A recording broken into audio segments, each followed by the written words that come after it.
Your favorite co-hosts are back for another episode of the Less is More Sports podcast. Rejoining the show is our fellow friend, Mari Taylor. Mari, how's it going, my man?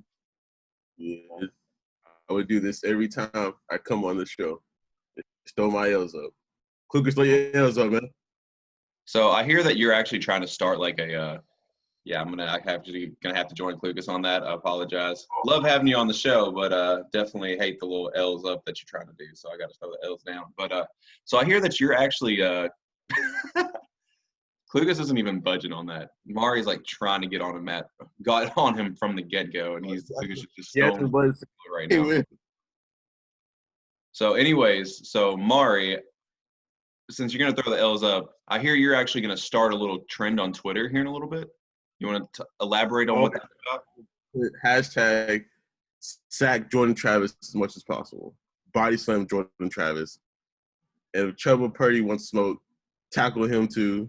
I can't remember the defensive back that we had that also decommitted from us. Tackle him too. Malik's already going to throw a pick anyway, so might as well go ahead and tackle him too. I'm sick of Florida State. They take everything we have. They ruined our season, our 2 tenure. They took all our recruits, which I feel like is easy because all you got to say is we're Florida State. They're a little, come on now. We just beat them, really? And it doesn't help that our 1-4 record is like boosting everybody else's knowledge. Like, oh, yeah, we should go to Florida State. So I live here, so I know, like, who's coming where, but it makes me so angry when I get that decommitted to go to Florida State. I'd rather see decommitted to go to Kentucky than decommitted to go to Florida State. That is very surprising, being a Louisville fan, saying you'd rather see a player decommit and commit to Kentucky than to decommit and go to Florida State. I'd rather have that. Because in basketball, right, you have 2 elite college basketball schools in Kentucky. And then for us to have 2 elite college football teams, that would be great. I still want to beat Kentucky every year, but I don't like it to not be a blowout every year from either side. No, I don't think it's fun when one team's definitely winning all the time. So, but speaking of college rivalries, I know Mari and Klucas know a little something about a one-sided rivalry the past decade for both basketball and football. So, speaking of one-sided rivalries in the past decade for football, as you can see, my co-host Klucas is rocking his Ohio State hoodie and his Ohio State backdrop. However, his Buckeyes at the current moment are not rocking their current number 5 ranking, as they are trailing 7-0 to Nebraska in the Big Ten opener. So, Klucas, what are your thoughts so far? First of all, it's 5 minutes in the first quarter. I'm not tripping a whole lot here. Second, kind of like I said before the show started, I kind of expected this for Ohio State every year, regardless of who they play first game of the year. They always come out slow. They always come out. Defense is sluggish at start. I can't remember. We are actually going for it on 4th down. Spoiler, since you're behind, they converted it. Can you not spoil it for me? How about that? Let's do that. Justin Fields gets a tipped pass, hits Garrett Wilson in the crossing pattern for the first down. You know what?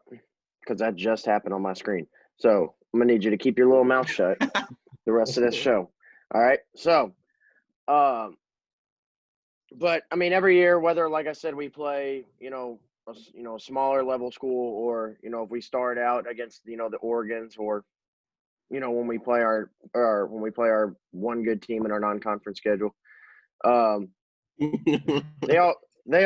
they always start out slow, especially on the defensive side. Offense usually doesn't have an issue. It's always on the defensive side. It usually takes them a game or two to wake up and figure it out. And Nebraska is no slouch at all. I mean, Adrian Martinez is a good quarterback. So it'll be interesting to see how they come out and play this first game. I think this is the tone setter, especially for Justin Fields pushing for the Big Ten to come back. This game's got to be a tone setter for the rest of the year, though, especially when we're playing Penn State next weekend. Before we get into a little bit of a Big Ten preview, being that it is the opening weekend of the Big Ten's conference play, I do want to make the statement that I'm actually waiting for Nebraska to actually get back into contending form. I'm a big fan of Scott Frost ever since he was at UCF. I think he's a phenomenal coach. And I think, and even though the record, the wins and losses hasn't showed maybe much improvement, I still see improvement with how Nebraska plays as far as the fundamentals and everything. They just have to be able to get, a solid 3 to 4 years of good recruits to come in so that the talent can compete with the Ohio States and the Michigans of the Big Ten. But, enough of that. Being that it is the Big Ten debut this weekend, let's do a little bit of a preview. So, Klucas, you're the only Big Ten fan on the show right now. So, obviously, it's expected to go through Ohio State, like it has pretty much the past decade. But if you had to pick maybe one or two teams that you think is going to challenge Ohio State for the Big Ten crown, who would you pick and why? Penn State for sure. Penn State's a well-coached football team. James Franklin has completely changed that Penn State program around, back to, contending in the Big Ten every year. The other team before last night, I probably would have said Michigan State. But after watching last night, Wisconsin's another real threat. Wisconsin may have an actual quarterback now. I was just about to say, I'm going to say he started the game 14 of 14 with, 4 or 5 touchdown passes? And finished 20 of 21 with 5 touchdowns. Jeez. I mean, even got some love from Patrick Mahomes on Twitter. So, I mean, if you honestly look at what's been the downfall of Wisconsin over the last couple of years, really ever since Russell Wilson left Wisconsin, it's been the fact that they don't have an actual quarterback that can make the plays, when you need them. The third, if you get stuck in 3rd and 11, you're not running the ball because that's all you really know. That's what they've been missing is that quarterback. And if he, I don't know, maybe if this is just a one game, that he just, got real hot in, or if this is going to be a real thing. But if it is, that makes Wisconsin a scary good football team in the Big Ten. I was going to say, I am a little bit concerned with Penn State. They just lost their leading rusher from a year ago, Journey Brown, due to injury. But however, I was a big fan of Noah Cain coming out of high school. Still a big fan of him now. So I think they're still going to be fine in that backfield position. But so that team you love so much and that plays in Ann Arbor, what are they looking like this year? Same old duty ass team that they always are. Like, can't even get like an unbiased opinion on that. You just got to go straight for the shade. Unbiased or biasy aside, I do like they're gonna be going with Joe Milton at quarterback to start the year. I do like that move for them. 6'5", 240-pound quarterback. Obviously at that size, you draw Cam Newton type comparisons just because of your body type. So I mean, he can maybe turn the program around. Yet to be seen. There's also, we were talking about watching this Nebraska game that there's another McCaffrey up in Ann Arbor by the name of Dylan McCaffrey as a quarterback, and touchdown Buckeyes. So and he's just as good, and he's really good as well. So we'll have to see how they go. I believe Zach Charbonneau is back at running back for Michigan this year. And that's a huge get for them. Obviously not having gosh, why am I drawing a blank on his name? The wide receiver. Donovan Peoples-Jones. No. His first name's Nick. Nico. God, why am I drawing a blank on his name? Anyways, as soon as I can figure out his name. Another talented receiver that's not with the program anymore, for whatever reasons. Didn't really specify in the story I read earlier this week. But I mean, Michigan is going to be what they have been until that they can prove that quarterback position can improve.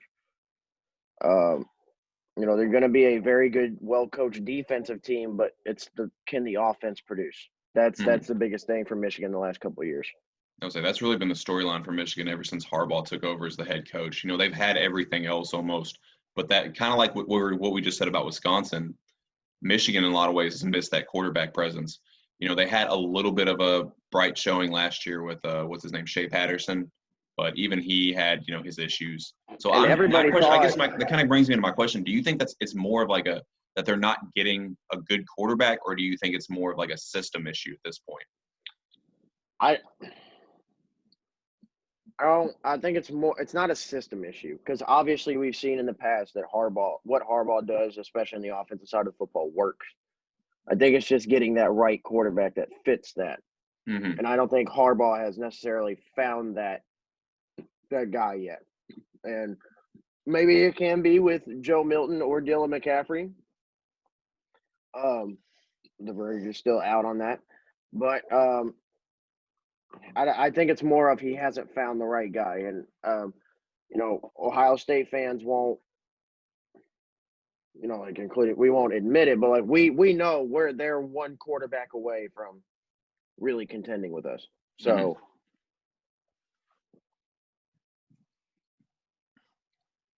Oh, I didn't know if you had anything else to add to that. No, that's but, it. As we're going from one game currently airing right now to another game, I'm going to get Mari involved a little bit, and that's Florida State and Louisville is currently knotted up 7 apiece. So outside of that, the fact that Florida State is taking all of Louisville's players, what are you really looking for your Cards to come out and do to get the win against Florida State today, I should rather. Right now.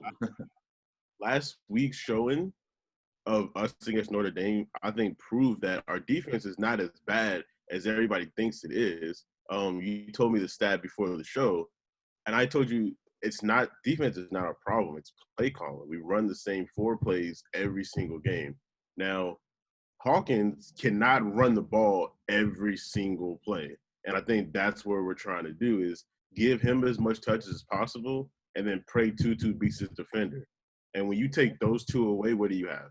Now we're out here running a play action boot in our own under 5-yard line for no reason at all. Now we have guys I've never even heard of coming off the bench to try to fool the defense. I know our 4th string running back. I know he's good. I can't remember his name. I know he's good, but when you put him in over Hassan Hall and sometimes Hawkins, that's annoying. I don't know what they're trying to do. But we were one big stop, one big play away from beating Notre Dame. And we let them march downfield for 7 minutes to end the game. And I know today, if we win today, because all we need is one win, it's going to change the entire season. I just think – I wouldn't say confidence is shocked. I think that's a cop-out. I think the issue is strictly play calling. Our defense is not the problem. The defense is on the field more than our offense is on the field. Because they get out there. First of all, the first drive of the game is always a 3-and-out, and then that 1 3-and-out goes into like 4 3-and-outs.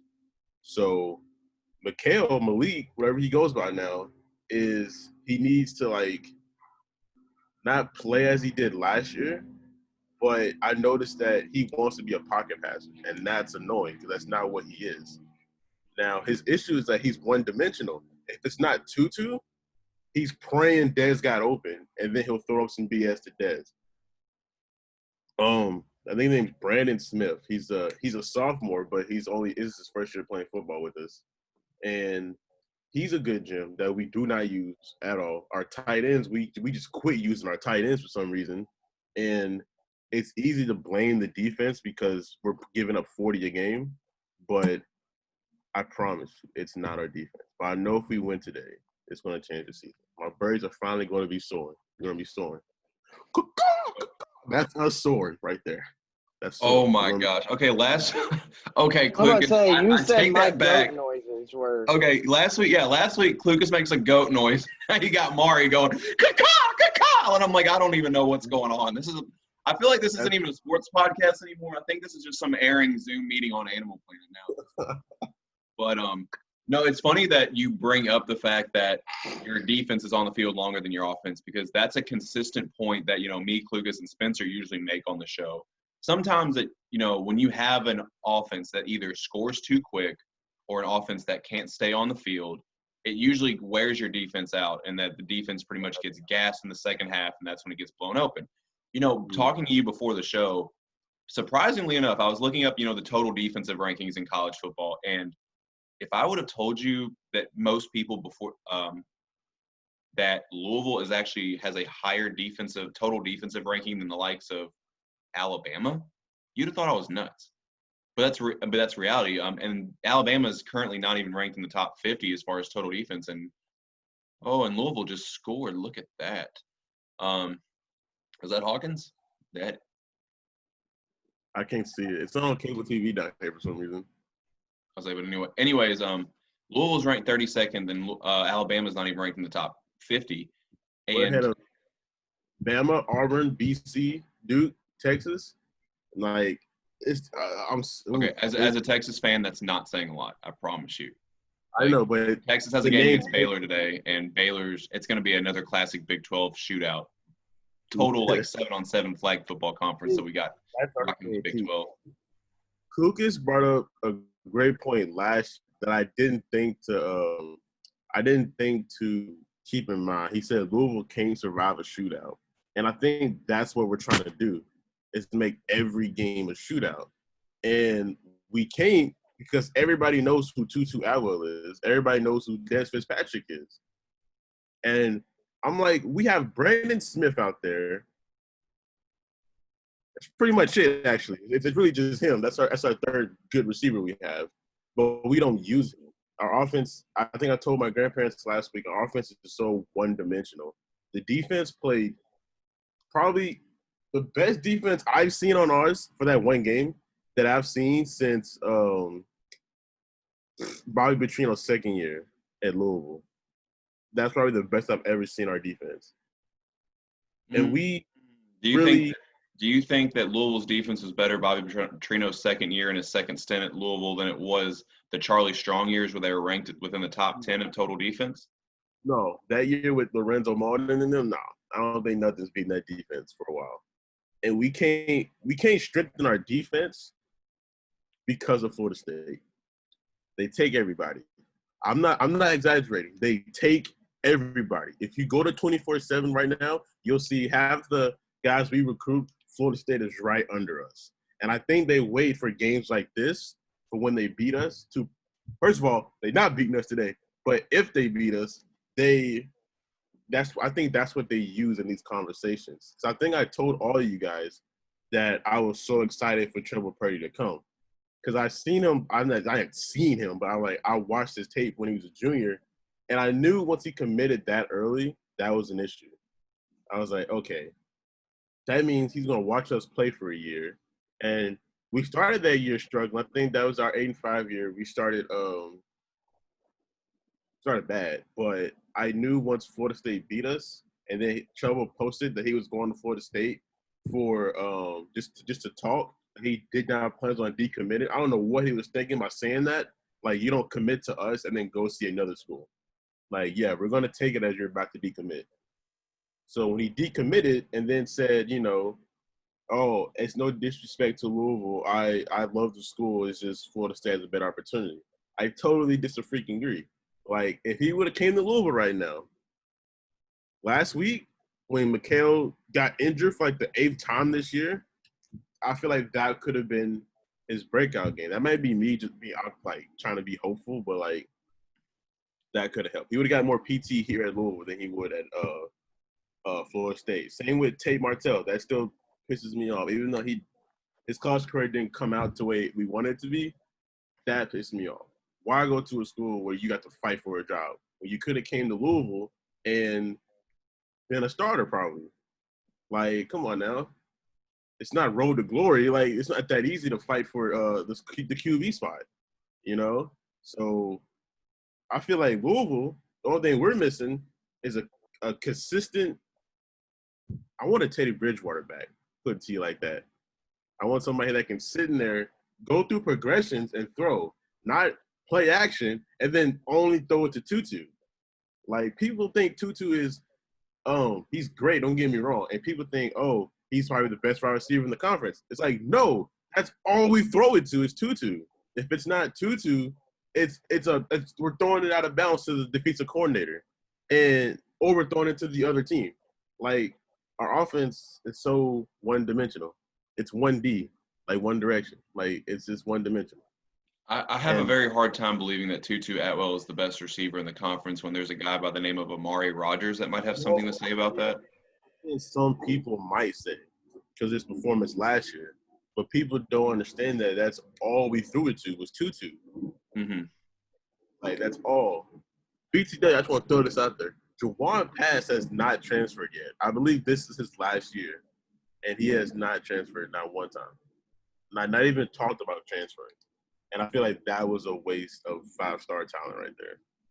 All right, trust me, as a Texas fan, I know all about a waste of 5-star talent. After Colt McCoy left, finished his last year in Texas, we had a 5-star recruit by the name of Garrett Gilbert that was supposed to be the heir apparent to Colt McCoy.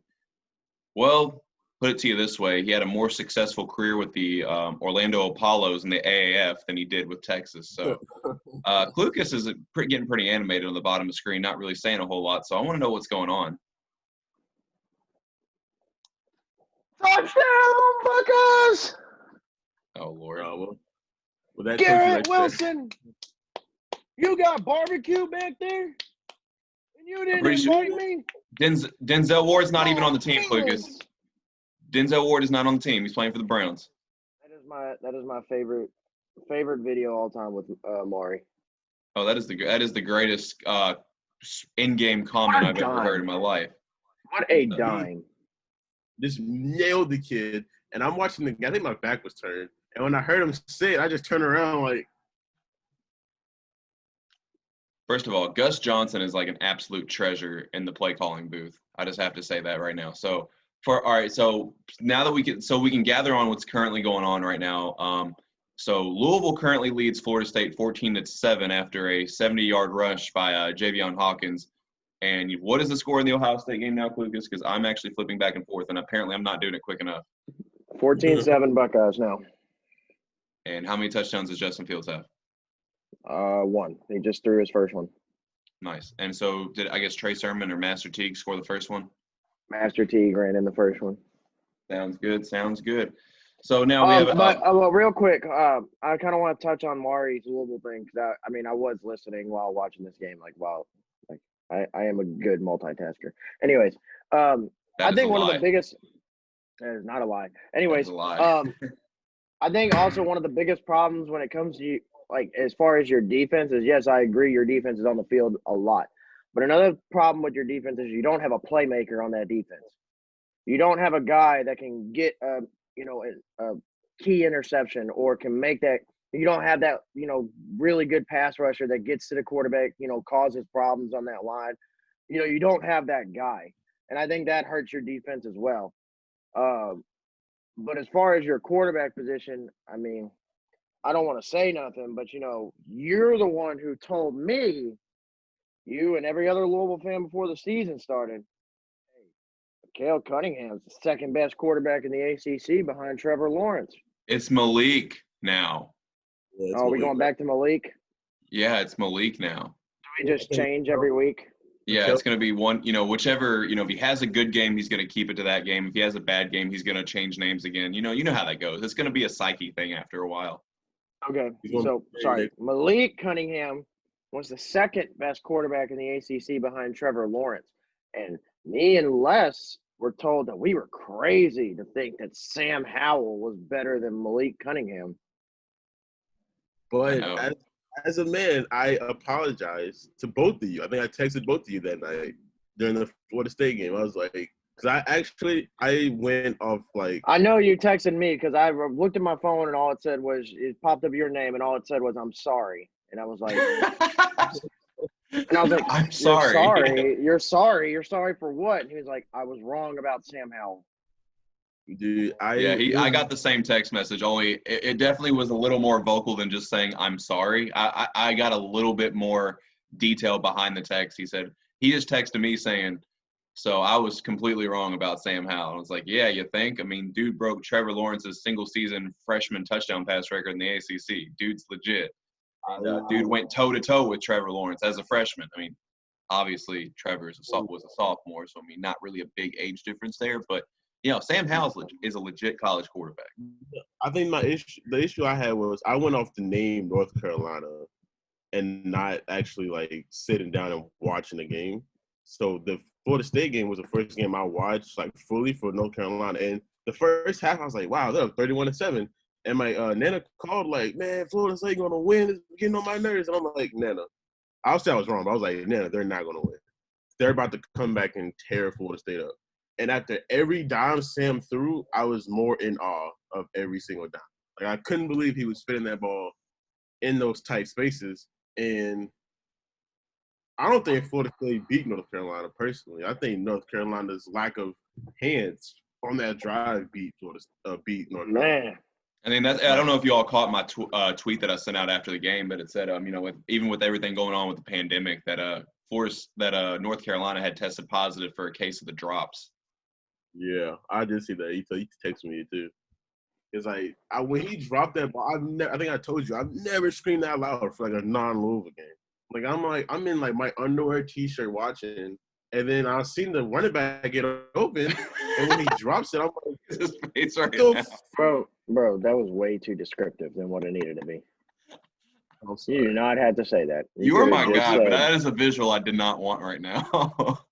You don't got to visualize it. Just visualize the game and me screaming when he dropped the ball. Okay, now when I'm going to visualize you. Okay, when I'm visualizing, all right, no offense, but when I visualize you screaming now, I'm going to visualize this. Good God! That's what I do, dude. I was at but I tailgated last year with the Louisville Florida State game. And I obviously have Klucas is not moving right now. Everybody's like, boo, and I'm like in the back of like the parking lot going, especially when I'm trying to. I want to say, Klucas, I think you started this. No, don't you put that evil on me, Ricky. No, I am, because you're the one who got on last episode and we're like, bah. Now we're becoming like sports ESPN with Animal Planet right now. Klucas got that for me, dog.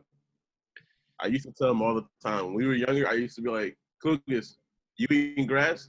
Because you the goat. And then I go, bah. And Klucas, I would say it every time he did something great, bro. This man can get like a normal spike in volleyball, and I just go, bah, from like the bleachers or something. I'm not going to lie, though. I think you all are insanely good at making goat noises, and I don't know whether to be impressed or completely disturbed. Halloween is right around the corner. I think AMC is even airing a bunch of Halloween movies. I was watching Silver Bullet even before we came on the show today. But yeah, it's a scary time of year, and I think my co-hosts are turning into animals right now. This is kind of disturbing, but might be some satanic shit going on that we don't know about. But anyways, hold on. I do have a question. Before we get too far off topic, when does the Pac-12 actually begin play? It's not till mid-November, isn't it? Oh, wow. So, are they even going to get a chance to even get a team into the college football play? Oh, they are? They're only playing a 6-game season, so. Oh, gosh. So, that can make matters even easier for, your Ducks, Mari, who, for those who are consistently watch the show, the last time Mari was on the show, he predicted that Oregon be the Pac-12 representative in the college football playoff. So, that being said, I got to ask, Mari, who is the quarterback going to be? Do we know? Listen, or do you know? You have a better idea? I do not. And I think I told myself that I had to. First of all, I have no choice but to retract that statement. But I already retracted the statement. I don't know why I picked Oregon over Georgia. I think it was because I knew Georgia had to get through Bama. I also didn't think Georgia would be in the top 5 when they played Bama. And, yeah, I was already replacing Oregon with Georgia. Because especially with a 6-game football season, don't get me wrong, it would be fair if a Pac-12 team went undefeated and they wanted that college football playoff spot. It'd be fair to give it to them, but I think it would cause so much controversy if you have a team that's like 11-1 or 12-1, who's like ranked 5, and then you got this possibly 5-1 or 6-1 or 6-0 pack. Well, look, you're not going to have a 12-1 team because no team is playing a 13-game schedule. Well, I'm just making an example and say, like, are you really going to put a team that plays 6 games over a team that played a full season in the playoff? I think that's a fair point. How can you judge a full body of work when you have one team playing a full Ooh, look at McHale go. But when you have one team that's playing a full Malik. season. Huh? It's Malik. Yeah, it's Malik. Oh, my It's gonna fault. be You know what? Now it's confusing me, and I just don't know what to say anymore. Terry next week. You're gonna be like, oh yeah, my name's actually Terry. It's just people never ask me. Don't disrespect Terry touchdown like that. But speaking of the quarterbacks for Oregon, they did land a pretty good quarterback by the name of Ty Thompson. Definitely, reason been following that is that we've had a Oregon recruit on the show named Jackson Light, who is absolutely just him and his high school team, Corner Canyon, is absolutely tearing it up. They're ranked 11th in the country right now, and so he's always posting about when.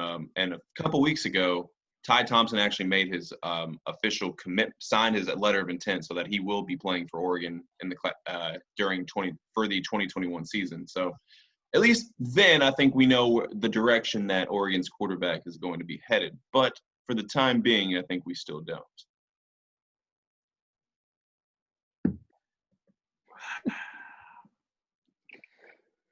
Well,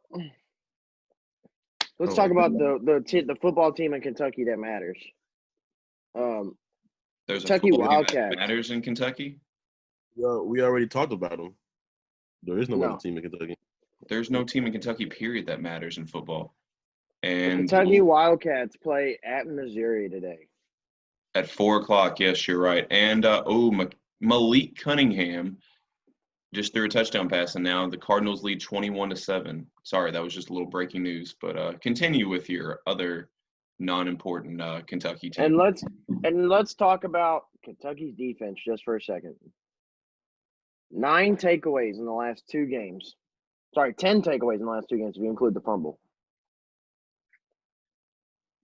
Boy, this Kentucky defense. I said week 1 that Kentucky's defense was going to be an issue, and they have made me do nothing but eat my words ever since. I still stand by my statement that this Kentucky team will only take that next step when Joey Gatewood checks in. You know, it must be nice to eat your words in a positive direction, because I'm eating mine in a very negative way with my Texas Longhorns. I had so much higher hopes for our defense to perform, and I put all the blame. You know, when we fired Todd Orlando, our defensive coordinator, I'd never really thought he was the problem. I thought that they had too many injuries on the defensive side of the ball last year, and that he was pretty much playing guys without a lot of reps, not a lot of experience. So they were blowing there was blown coverages, miscommunication and play calling. So I thought it was a very premature move to fire Todd Orlando. Now you bring in Chris Ash. Everyone's healthy for the most part. I mean, yeah, we lost a little bit with Malcolm Roach and a couple other guys on the defensive side of the ball, but our real playmakers, Caden Stearns, Joseph Asai, Keandre Coburn, they're all healthy. So there's no excuse for Texas to stoop to the level of the rest of the Big 12 as far as the flag football conference. And Duke kind of goes without saying. You know, we got 2 elite pass rushers on the end, but nobody in the middle. Not a lot of talent on the outside. And then we got, of course, Mark Gilbert in the secondary that's pretty decent for Duke standards. So it pretty much goes without saying. So I envy the fact that you can eat your words in a positive direction, Klucas. Didn't you have Texas going to the playoff? I did. I did. I, again, expected this defense to play a lot better than they have. It's been terrible. Sam has been absolutely great. You can't put that on him. Mm-hmm. I mean, he had 6 touchdowns against Oklahoma, 4 of which were on the ground. I mean, he's one of the college football leaders in total touchdowns. So I mean, you can't really put any blame on him. I mean, he's also having to battle. I mean, in a shootout week in and week out. So you tagged me in a post. I feel like you took a shot at me for saying Malik. Me? Yeah, I said Malik was leading the FBS in touchdown passes. And you didn't say a word. And then the next week, you tagged me. You was like, hey, Sam was leading the FBS in touchdown passes. And I was like, yeah, he is. He is. Hopefully, I had to. Malik Don't you just love how it just come out of nowhere? You know, I'm silent, but then when it's my time to strike, I just take full advantage of it. feel like that's what a good elite player is supposed to do. You know, kind of like your background right there, Mari. That I'm still impressed has not made Klucas cry off the set yet. I'm not even entertaining him with this. Now, if LeBron would have lost this year, he probably would have entertained it. But No, yeah, I would have entertained it. He has bragging rights for a year now, so I'll have bragging rights next year too. Yeah, because I don't think KD's going to win anything in Brooklyn. Well, not with Kyrie. You know, with Kyrie on his team. That is still. I'm sorry. That is still one of the funniest pictures I've seen in a while. Where it's a picture of Kyrie and KD. Who's gonna stop them? Kyrie. I hope. First of all, I keep seeing Paul George going to Brooklyn, and if I see that text, I'm not buying a KD jersey this year. This will be the time I don't entertain buying a KD. Another picture is going to say who's going to stop Brooklyn. It's going to say Kyrie and Paul George, and then KD is going to get all that blame, and I can't handle that. I already got to deal with it every finals with all you guys tagging me and pretty much everything dissing KD is like, oh. Wait, I'm sorry. So stuff that's completely out of the superstar's hands, it shouldn't be thrown on him. Is that what you're telling me? I think it is, Klucas. I like I think I know where you're going with this, and I love it. I'm all for it. I've never thrown shade at LeBron for having a super team. I've never thrown shade at him for having. No, but we've just given him shit for losing when he's had absolutely nothing. I don't give him shit for losing. The only time I gave him shit for losing was the finals with Dallas and the finals with San Antonio when it was like a record-breaking like blowout every freaking game. I can understand the 07 one. Well, yeah, he took a team of homeless guys to the finals. Yeah, that's what I'm saying. I understand that one. And again, like I said last week, I'm really glad Delonte West wasn't on that team because I feel like that would have been really insensitive. But yeah, but I don't think nobody on that team is still playing. I think Bergeron had like the longest tenure post like that team. Daniel Gibson is, he's tapping Keisha Cole, so he's kind of winning. Well, he was. I don't know if they're still married, but he's kind of winning. He was winning at one time. I don't give LeBron shit for losing the finals. I feel like everybody else has always had that co-star to help. I think that's an unfair argument to LeBron, but I feel like if it's not allowed to give him shit for having a co-star, then don't give KD shit for having a co-star, So hold on. Did we just transition from college football to the NBA real quick? Sounds like it. You have a KD fan like on your show. You should have saw this coming. Oh gosh. I mean, I should have. I don't know what I was thinking. I should have predicted this while I know that Mari was going to join the show with Klucas. But I do want to say one thing before, if we do continue with NBA or whether we do go back to college football. We've all been seeing the reports that the Toronto Raptors could potentially play in the Louisville for the 2021 season. That, according to that we just got notice before the show that according to Junior Bridgman, that was a false report and that no one has reached out to them about playing in Louisville. So that is a non-true story, so don't believe it. The Raptors and Siakam and Nick Nurse and all them are not coming to the Yum Center for 2021. So there's that. That'd be great. But, yeah, I knew that was a long shot. It would have been very cool to have them here, though. Oh, absolutely. I think it would have been great for the city. And I mean, I think it would have there's all been that constant argument of an NBA team possibly coming to Louisville. And I think that would have been the opportunity to show that Louisville is a very good sports town and definitely would have welcomed an NBA franchise. And I think it just would have been great for the city. Yo, funny joke, too. Somebody said, I think it was my roommate asked me, how come it's always Louisville, it's never Lexington? And I was like, dude, Lexington has like an NBA team every freaking year. Like, let Louisville have an NBA team for 1 year. Hold on, did you just gas up Kentucky? Yeah. I always give their basketball team props, man. I have to give them props where it's due. But I just can't give them props when they, lose in the second, third round every year. I just can't wait till college basketball gets closer so we can start talking about that. That's my favorite sport to actually watch. And I know Klucas is kind of on the same boat as that. Yes, sir. Especially when we got a player on our team this year that was originally expected to go to Louisville and ended up going to Kentucky. Yeah, 2 of them. So it's another thing I hate about Kentucky basketball, and I feel like they use their name to get our recruits.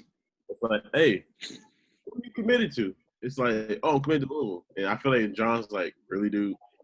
Really? You know, Really? we tap their ass every year, right?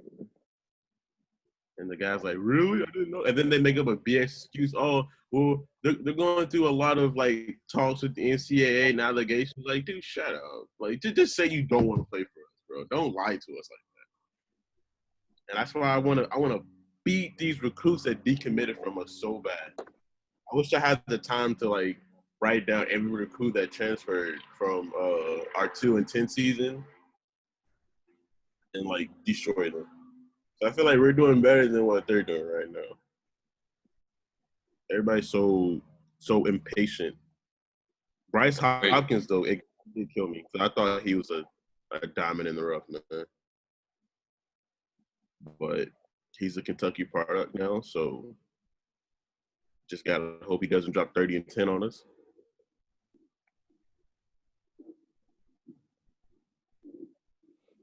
All right. So, anything else? And we're gonna continue with the NBA or college basketball slash. I was like, were we even done with college football? I mean, I feel like we just kind of transitioned out of nowhere. So, I mean, like you said, with NBA we kind of went news, all over the place basketball-wise there. I mean, we really did. So, I mean, with NBA-wise, I mean, we could talk about the new hirings in the NBA. The Pacers just got a new coach. I still don't think they should have fired Nate McMillan, but that's just my opinion. But they did. I don't. I think they should have kept Nate for at least one more year and traded Oladipo and see what they could do. I definitely agree with that. I mean, he was dealt a tough hand as far as injuries wise, and then when Oladipo finally did come back, he wasn't 100%. So he never really had a healthy team towards the end of the season. But they did get somebody from the Raptors organization, which has been – the Raptors in recent years have been great as far as from a developmental standpoint. So we'll see how that works out.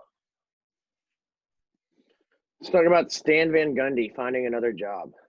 Stan Van Gundy is back coaching with the New Orleans Pelicans, and so let me lead this, Les. I got you. So all right, take the floor. As the Zion fan that comes from Duke, how do you feel Stan Van Gundy does with Zion?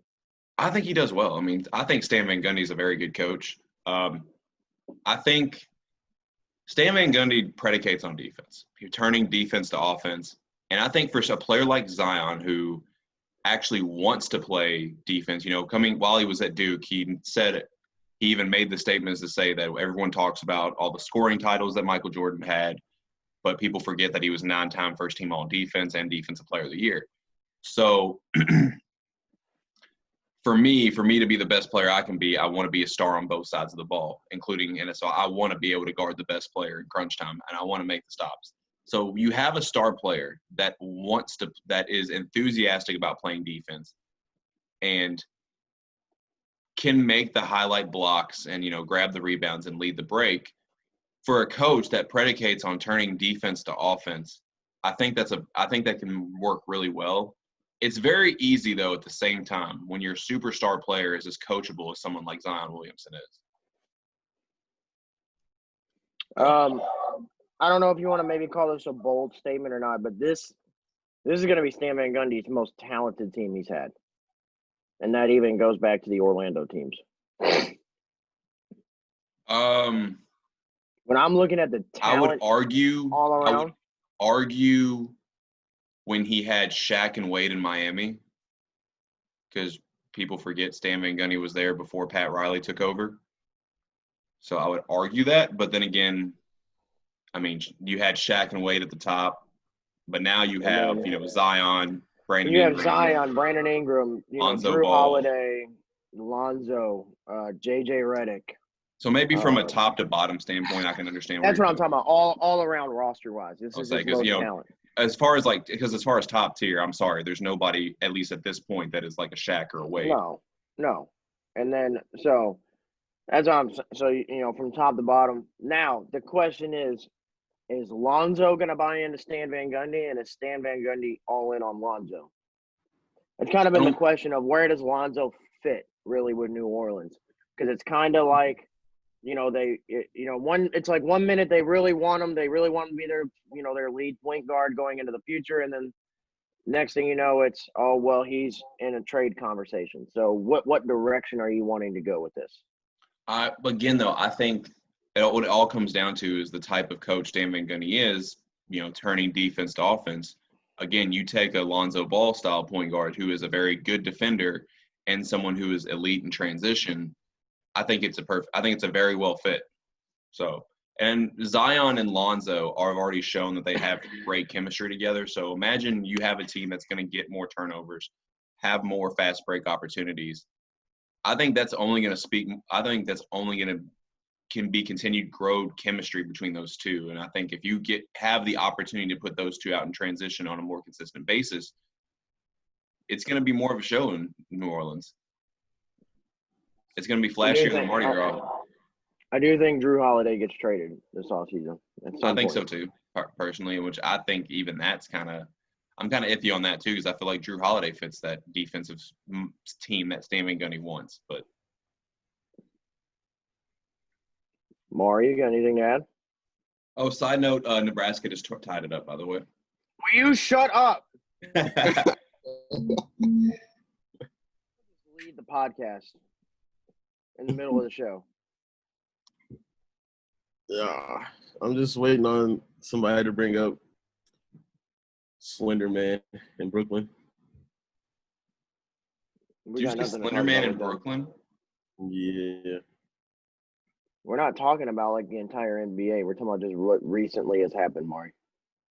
Well, I've said that KD is recently going to make the finals. And I hate saying it because he would have to go through my Boston team to get there. But that's what's going to happen. He's going to meet LeBron in the finals, and it will be mano a mano. And if LeBron comes out on top, I will happily say LeBron is the best player today.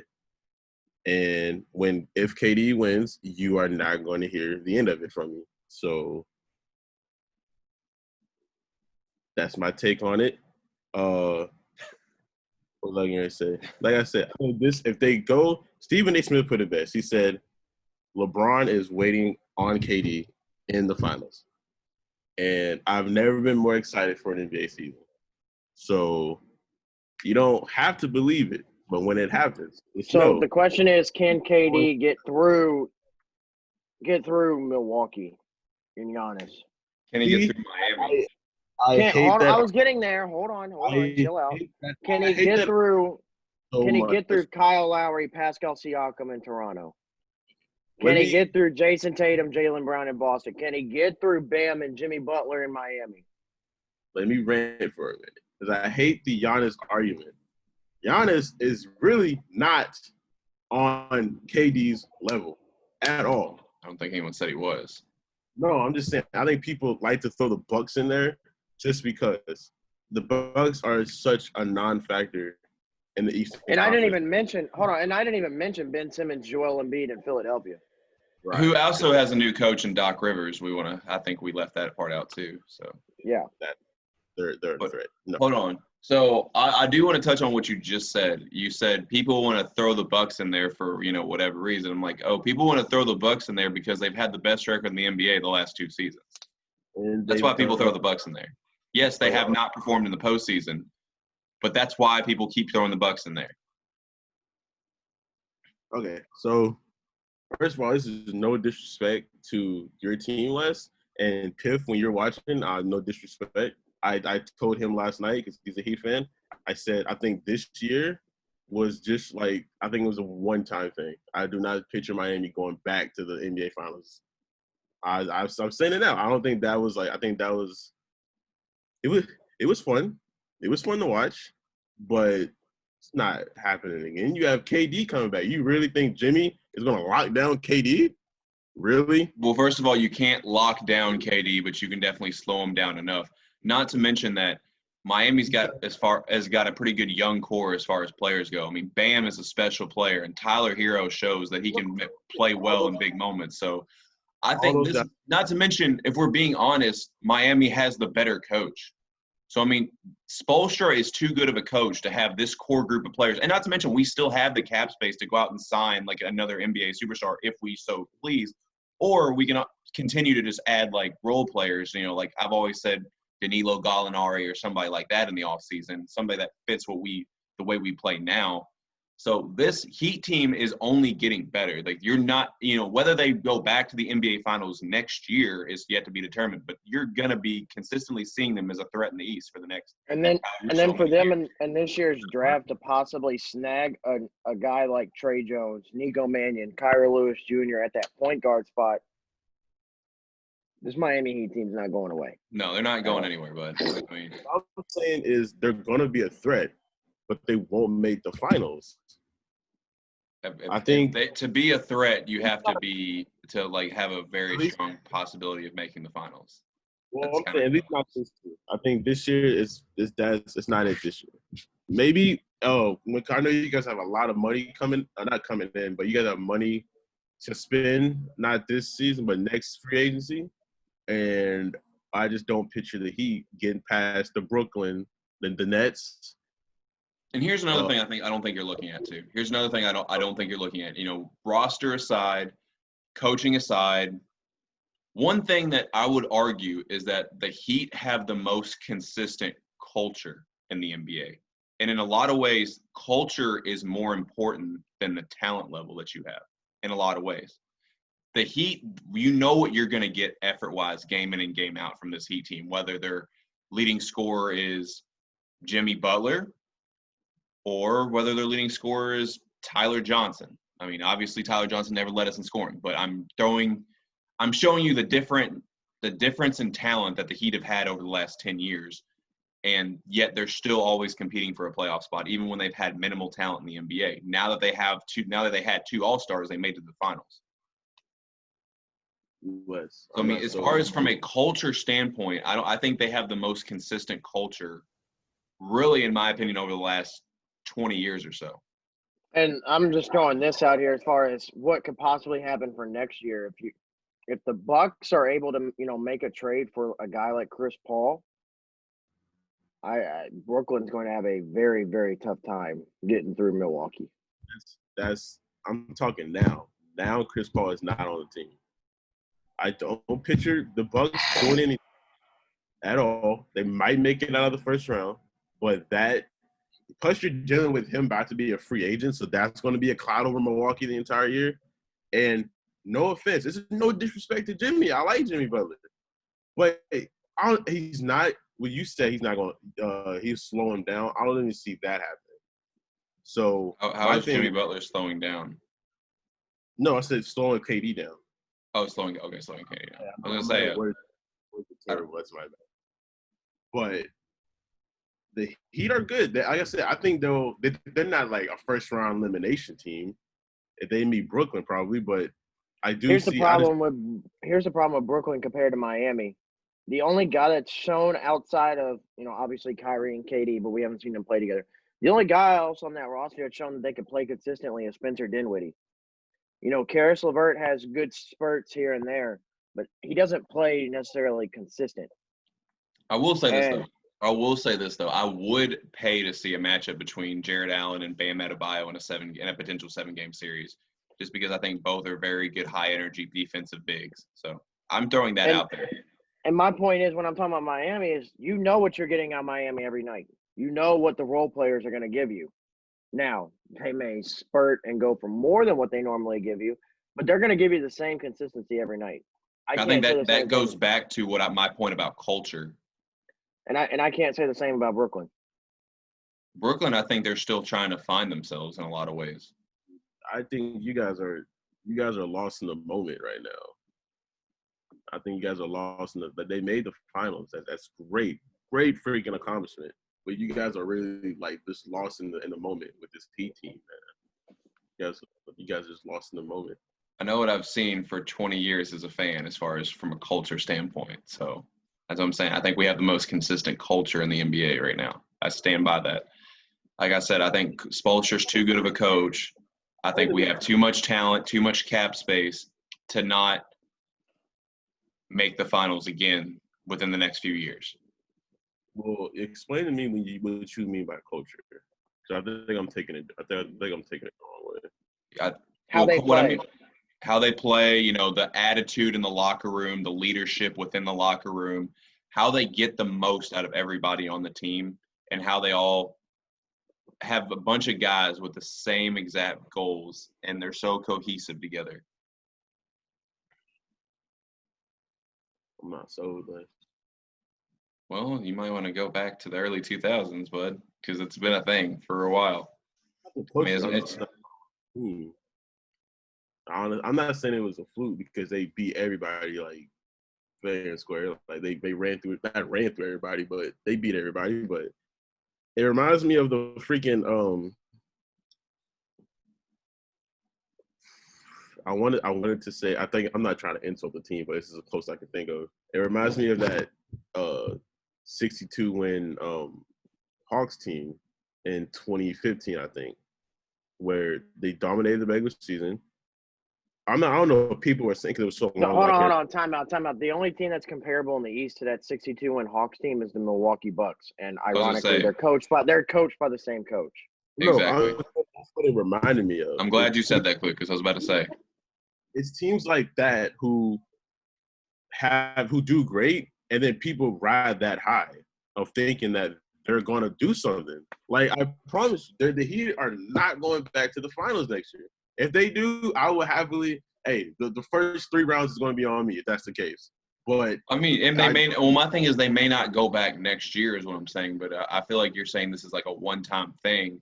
But you're saying it as like they're not contenders, like at all. I don't see them coming. I don't see them going back for a while, unless they make a big move in free agency. I just don't see that coming back in a while. I think it was a one-time thing. I'm gonna definitely disagree with that. I mean, this like I said, our culture is a little different than most of the NBA. So, I mean, our culture is about consistency and leadership. You know who you will see back in the finals next year? Go James. Hit him with a bat one time. I was waiting on it. Go James. Bat. Bat. Go James.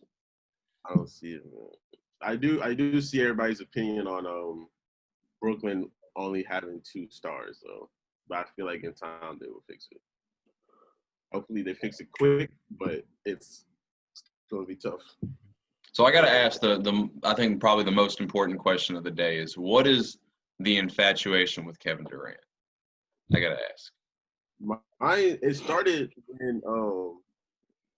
when he left OKC because I was a fan, but I never put him over Kobe. And for my top favorite players list, I never put him over Kobe. And I think when he caught all that shit, I think we all was lost in the decision. I'm not gonna say the decision. That's a dumbass name, but I think we all were lost in that moment of him joining the Warriors. And I think people were so quick to hate on him for it when this is a game of trying to get a ring, trying to get a championship. We all make moves that we do to try to get better. Now, I myself included, I was so mad at him for doing this. I knew people would shit on his legacy, but I don't think it's fair to shit on his legacy. Now, if he got carried to that finals, then you can probably shit on his legacy. If he underperformed, if he just lost in talent, all that shit, then you can say that. But I don't think it's fair to tell me that his rings don't matter. His rings don't mean shit, because that's not the case in my opinion. If he didn't perform well, then you can make that argument.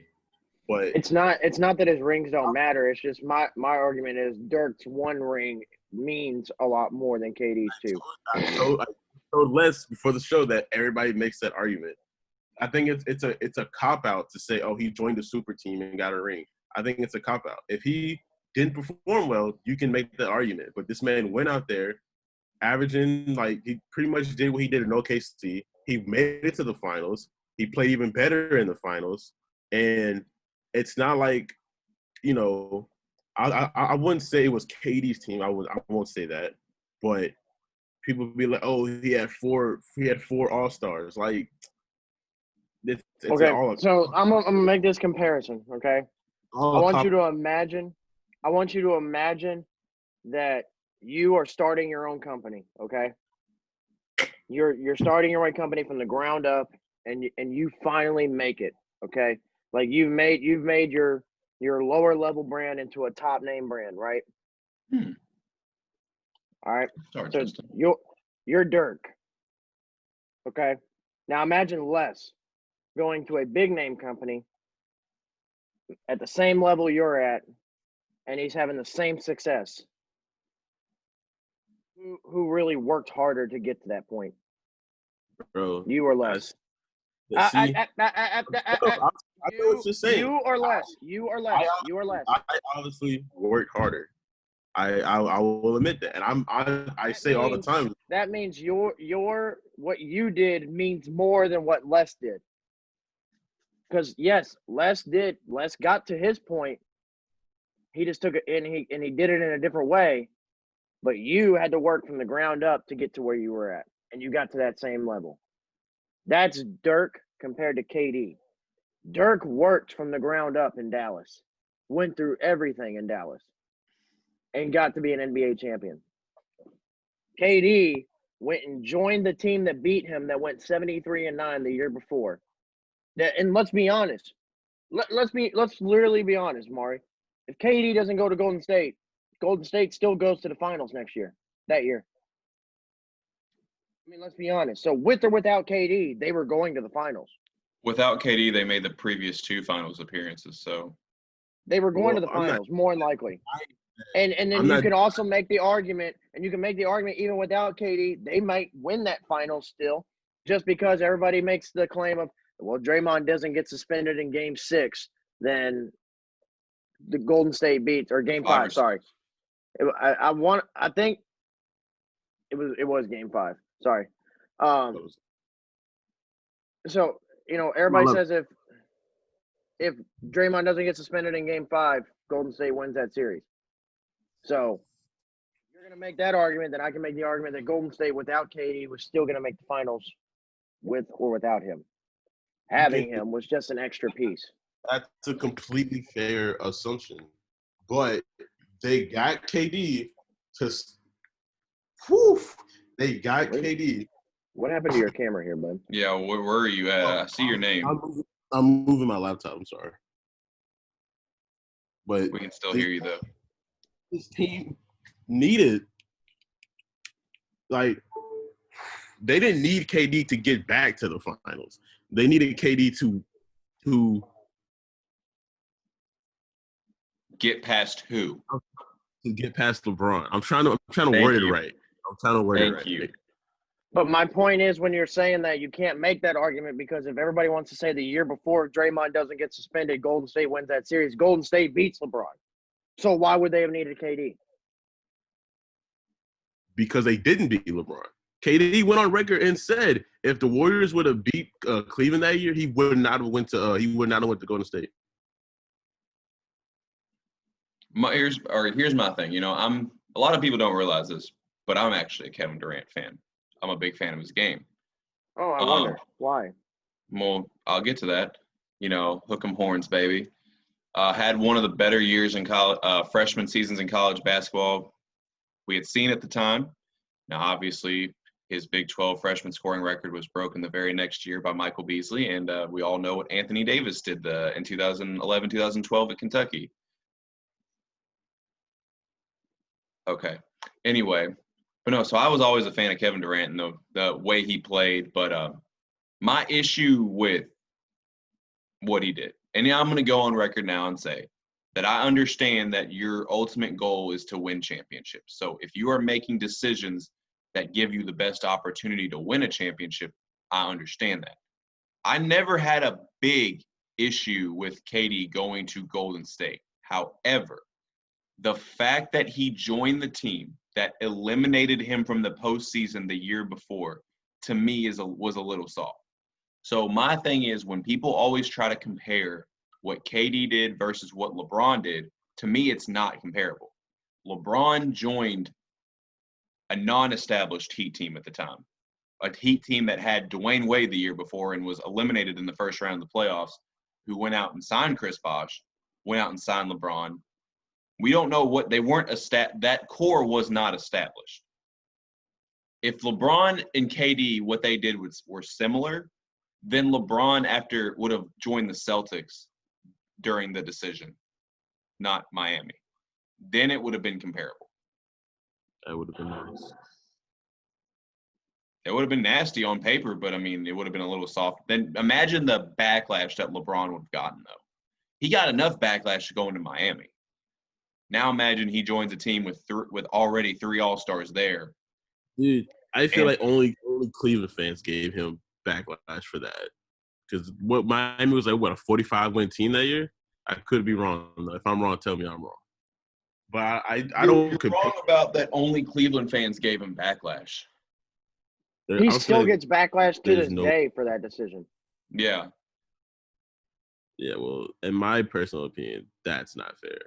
Okay, well then say in your opinion, don't say only Cleveland fans, because it wasn't just only Cleveland fans. Yes, sir. I'm sorry. I hurt your feelings. So when are you going to get back on camera? Because I'm getting kind of tired of it. I'm about to. I'm about to, I'm changing my pants. All right. I think we went from talking about I was in my underwear and shirt cheering to I'm changing my pants. All right. With that being said, I think we're going to move on from the NBA topics and college basketball topics, basketball-related topics. Let's go to my favorite segment of the week. My segment, actually. Yes, Klucas' segment, his NFL pick'ems. Yes. So Week 7 NFL pick'ems. Hold on, give me a second. Where I'm already starting out 1-0 on the week. Because the Eagles beat the Giants. And, okay, I'm not going to lie, though. It's as crazy as it is. Daniel Jones was running so fast on that 80-yard run that he got hit by his own Stone Cold Stunner before he crossed the end zone. Yeah. Also, I'd like to point out, since we have a Lamar Jackson fan on the show, the 80-yard run by Daniel Jones, top speed, was faster than any Lamar Jackson run this year. I seen it. I seen the stat.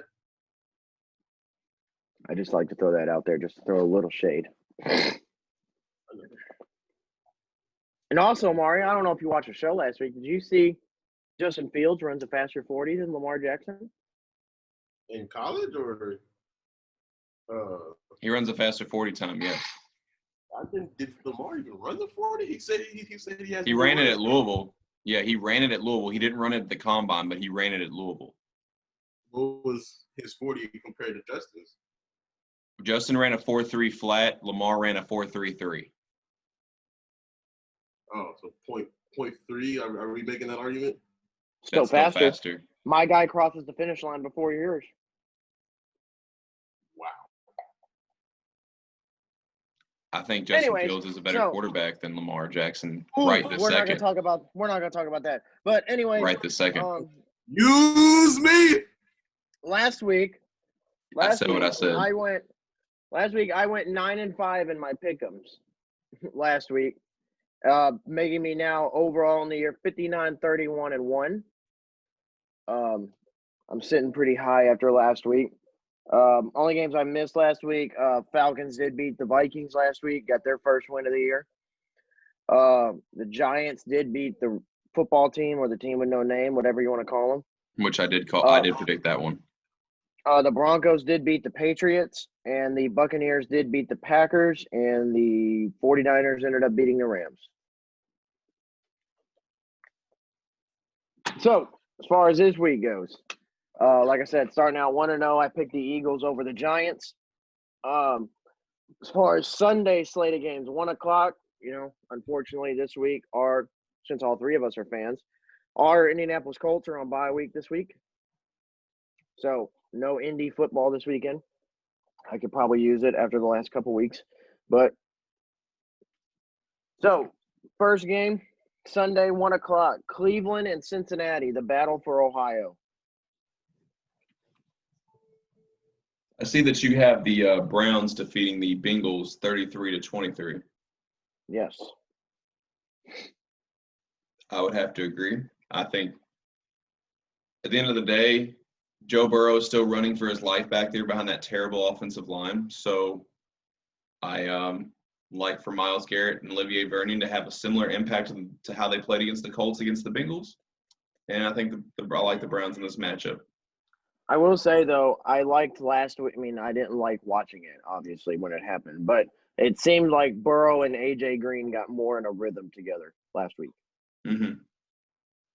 So that is a good sign going forward for Cincinnati. I would agree 100%. I feel like he had been targeting T. Higgins a little too much, and I get it that they got that rookie-to-rookie connection. But A.J. Green is the more talented, is the better receiver. So. Mari, you going to predict with us, or are you just going to sit back and listen? I'm still on this freaking Justin Fields is better than Lamar Jackson right now claim. We're not talking about that right now. This is NFL Pick'ems. Yeah, Klucas. You are not going to interrupt Klucas in his segment. You be quiet. When Klucas gets done with his Pick'ems, we can go back to that. Okay. I agree. My Pick'ems. I'm gonna pull it up right now because for one, I think Cincinnati is. I think it's unfair to say they're better than Cleveland, but I think in the future they will be. They're in good hands with Joe Burrow. And back to your Daniel Jones comment, I could not believe he didn't score. And I think that was literally just fear. I think he heard defenders coming, and he just like, you know what, I'm just gonna drop. You know what? I'm gonna give so much. I'm gonna give so much props to Mari here. He was off camera, managed to get on camera and touch on every topic we talked about while he was off camera. That is the most impressive performance I've seen since LeBron's finals performance. So, and not it was almost as impressive as Jimmy's Game 5, but not quite. Oof. So who you got? Browns, Bengals, Mari. I hate saying it, but I got the Browns. I do. Alrighty. As much as I dislike Baker Mayfield, I think it was pretty unfair to bench him last week. Okay, after the Pick'ems, that's going to be something I definitely want to touch on. All right, I'm going to touch on that because for whatever reason, Baker Mayfield. Yes, Louisville fans hate Baker, and I don't know why. We're going to continue with the Pick'ems, but after that, we're going to talk about what you want to talk about with Lamar and Fields, and then I'm going to ask a Louisville fan about Baker and the Louisville fan hatred. But let's switch that. We go. No. We're gonna continue with the Pick'ems real quick. This is Klucas' segment. He waits all week for this. We're gonna at least get this done. I'm sorry. I'm about to pull a Skip Bayless. It is my turn. My turn. He literally disappeared too after he did that. It's my turn. All right. So next, NFC South battle. Carolina is at New Orleans.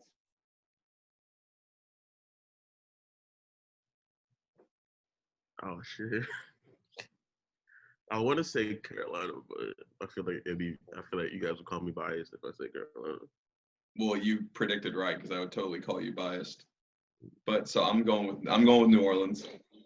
I do think it's a little. You have it very, very high, more high scoring than. Neither team can play defense. You sure? I mean, granted, I haven't watched a lot of Saints games here recently, but the Saints at least have the personnel to play defense. Panthers. They definitely have the personnel. They just haven't yet. Mm-hmm. I've got the Saints as well, as you said, pretty high scoring. I got this one going 34-37. New Orleans getting the win. Detroit and Atlanta. In Atlanta. Can the Falcons ride high after winning their first game last week? This is gonna be my first disagree with you. I think Atlanta, after winning their first game, after firing Dan Quinn, I think they're getting into a rhythm.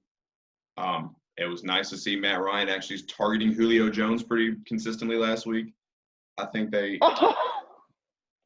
I was waiting for it because, yes, he dropped it, but I wasn't going to say anything. But it was a great pass by Justin Fields. And it's his first incompletion of the whole day. And it's a drop. That's pretty impressive. But anyways, I think the Falcons are riding high in momentum. I think firing Dan Quinn was one of the best things they could have done. So I'm with them. I'm riding with the Falcons this week. Same. Definitely same. I got the Lions. I got the Lions winning this one 34-28. Albeit against the Jaguars last week, I think the Lions found something that they can work with on the offensive side of the football. So, they got DeAndre Swift involved a lot last week, and I think that's helping them tremendously. So, I'm going Lions. Another kind of shootout I've got a little bit, especially after this one more so made me go for the shootout after watching Deshaun Watson last week. Green Bay is in Houston. And I like Green Bay in this matchup. I think they come off an embarrassing performance against Tampa Bay in a primetime matchup, and I think they bounce back and get a win against Houston. Houston still has a lot of, even with the firing of Bill O'Reilly, I think they have a lot of issues on the defensive side of the ball. I think it's going to be a nice little quarterback matchup with Bill O'Reilly?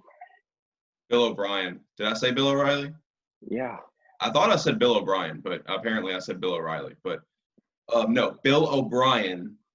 And I think they still have a lot of issues on the defensive side of the ball. And I think it's a nice little quarterback duel between Aaron Rodgers and Deshaun Watson. 5, 4, 3, 2, 1. Look at your TV. Shut up, Wes. Anyways, Mari, prediction. I already said Packers and I guess the Texans. I mean, I don't really have any faith in them no more. But I do like their offense. And I don't like the Texans. So, I love Deshaun Watson, though. All right. I think it's hard not to like Deshaun Watson. I've got the Packers in this one. I got them winning in a shootout, 38-33. Like I said, after watching how Deshaun Watson played more openly last week, I feel like they just allowed him to play his game, and I think that's going to open up everything for Houston. So they got Randall Cobb involved a lot. As a Kentucky fan, I love that. Even had a touchdown, Master Teague. Even had a pass play drawn up for Randall Cobb. For those of you that forgot that Randall Cobb played every single position at Kentucky, essentially, and also played quarterback in high school, so he does know how to throw. So I think it opened up a lot for Houston. But Green Bay, like you said, coming off an embarrassing performance last week against another GOAT, Tom Brady. I got the Packers winning this one.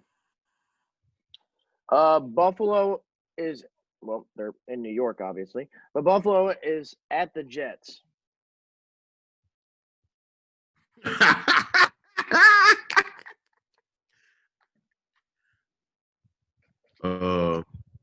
Buffalo.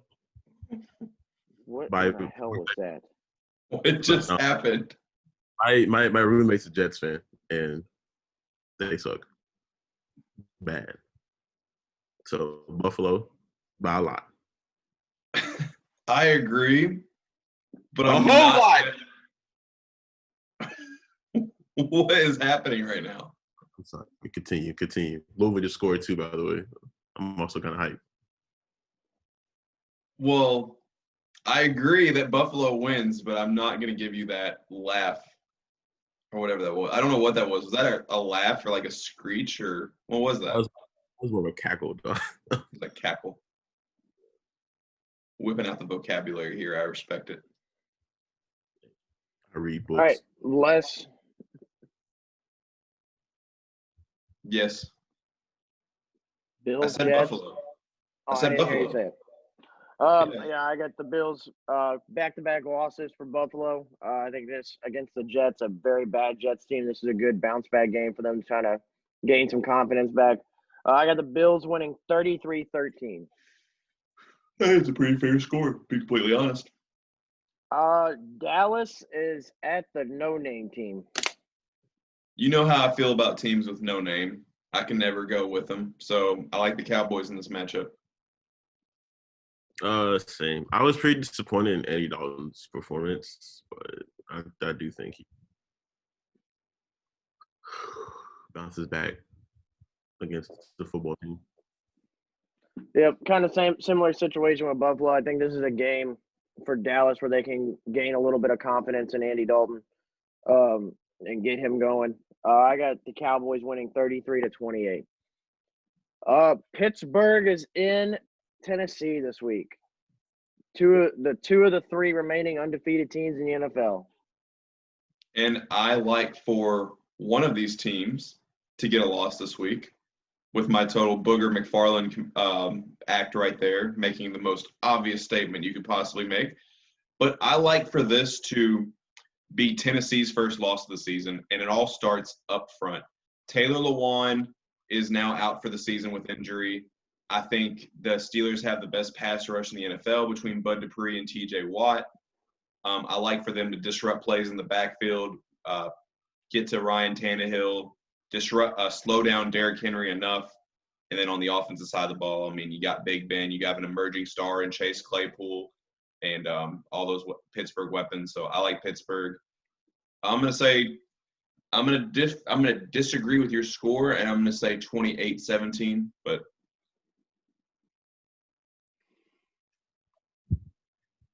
Mark? I have Pittsburgh, but I have Pittsburgh. It's more shocking. I think they're gonna. You know what? I think I agree with your statement. I think it'll be Pittsburgh late game field goal.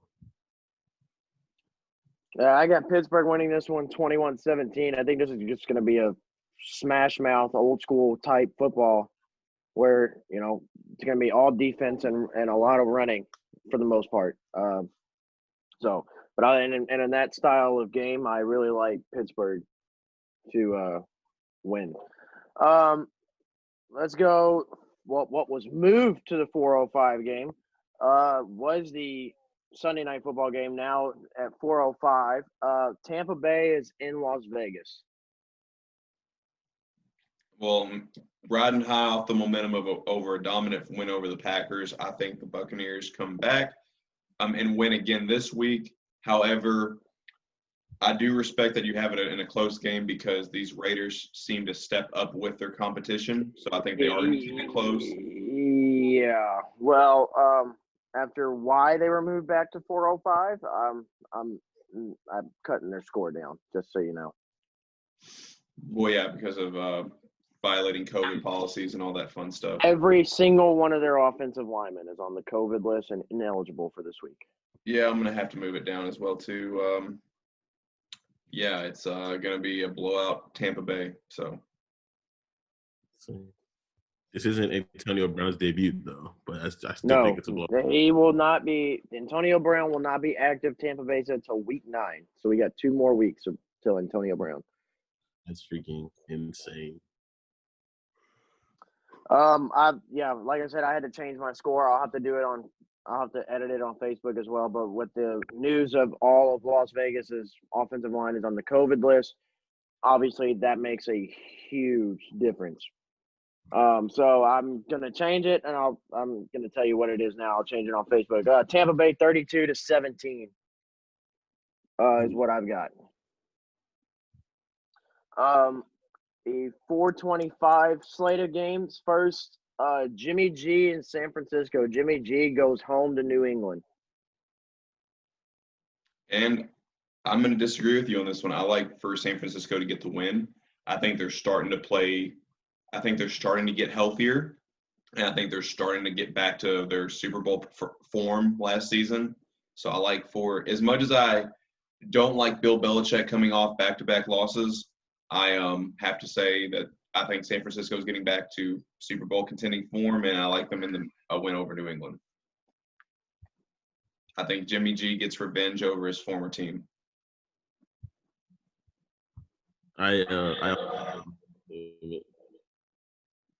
You what?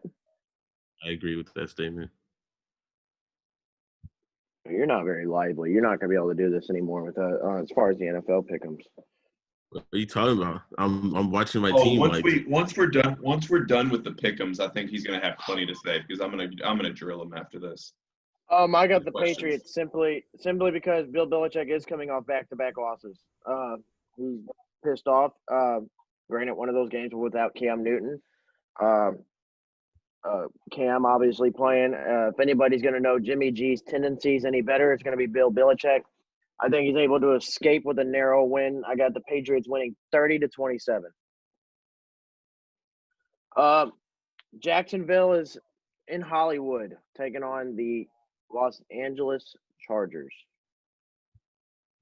Well, being that the Jaguars just took a hit on their pass rush, trading away Yannick, given the fact that First of all, Yannick's been gone all year. Way to make me look stupid, Klucas. I appreciate that. Oh, Klucas lives on making people look stupid. Yannick has been in Minnesota all year, bud. And then he got traded to Baltimore. Way to make me feel stupid. I appreciate that. For whatever reason, I thought he was in Jacksonville. But anyways, given neither here nor there, yeah. Okay, so who's your pick?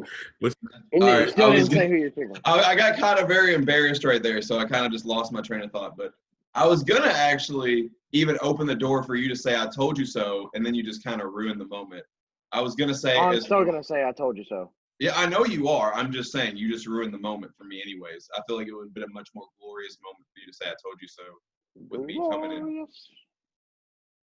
Oh, they don't know about that. These last couple of weeks are killing me. But anyways, it looks like I'm wrong about how good Justin Herbert's going to be as an NFL quarterback. He's actually playing very well. So I like for him to light up that weak Jacksonville defense. And I like the Chargers in this matchup. Go ahead. I'm waiting on Mari first. Well, I think they just got into a fight on the field. But first of all, the fact that we were talking about the Chargers and Jaguars, like it's not, and I don't know. I just think Herbert, I have him going, you know what, 3 touchdowns. I was going to say 4, but I think it's Chargers by a whole lot.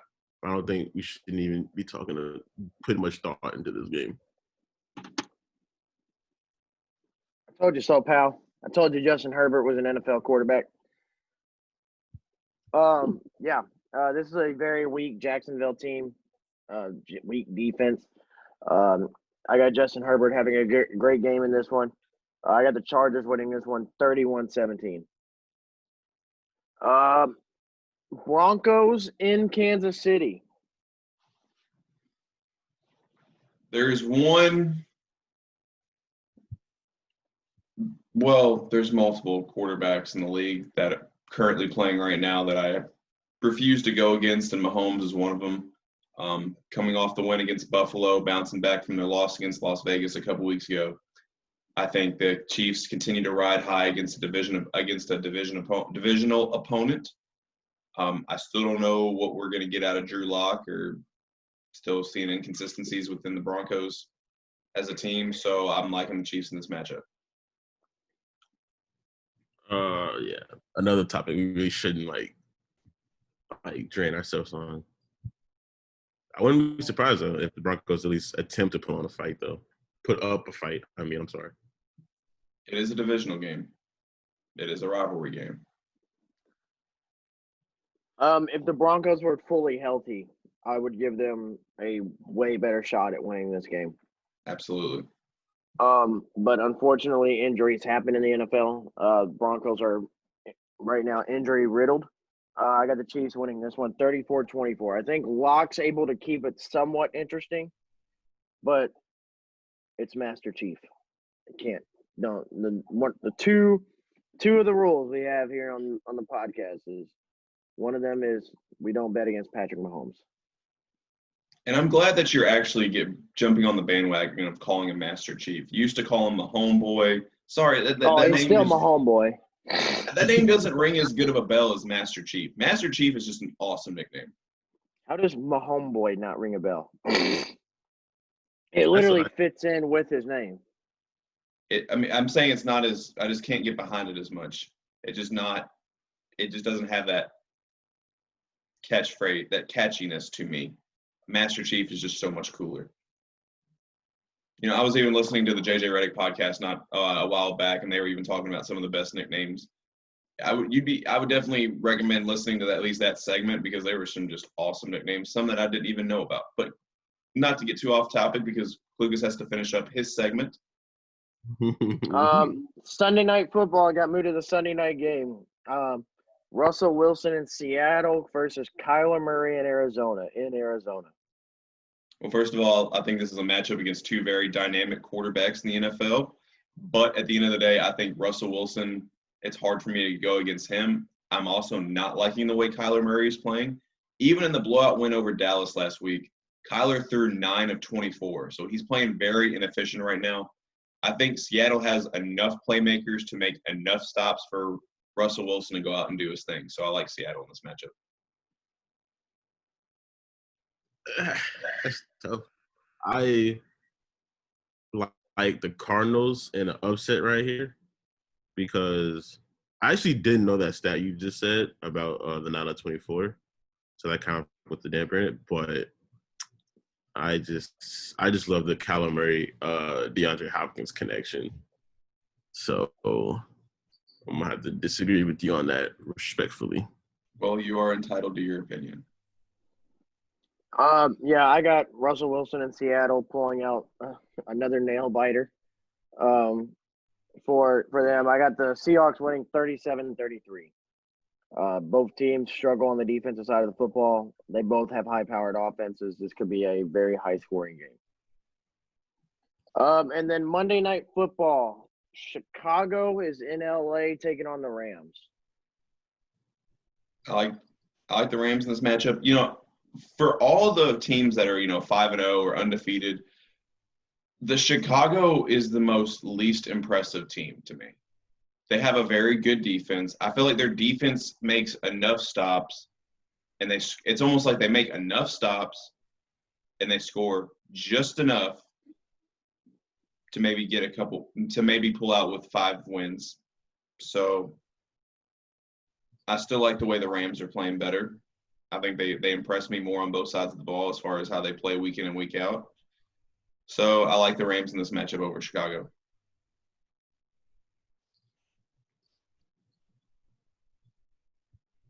I don't know. They have Super Bowl MVP. You know what?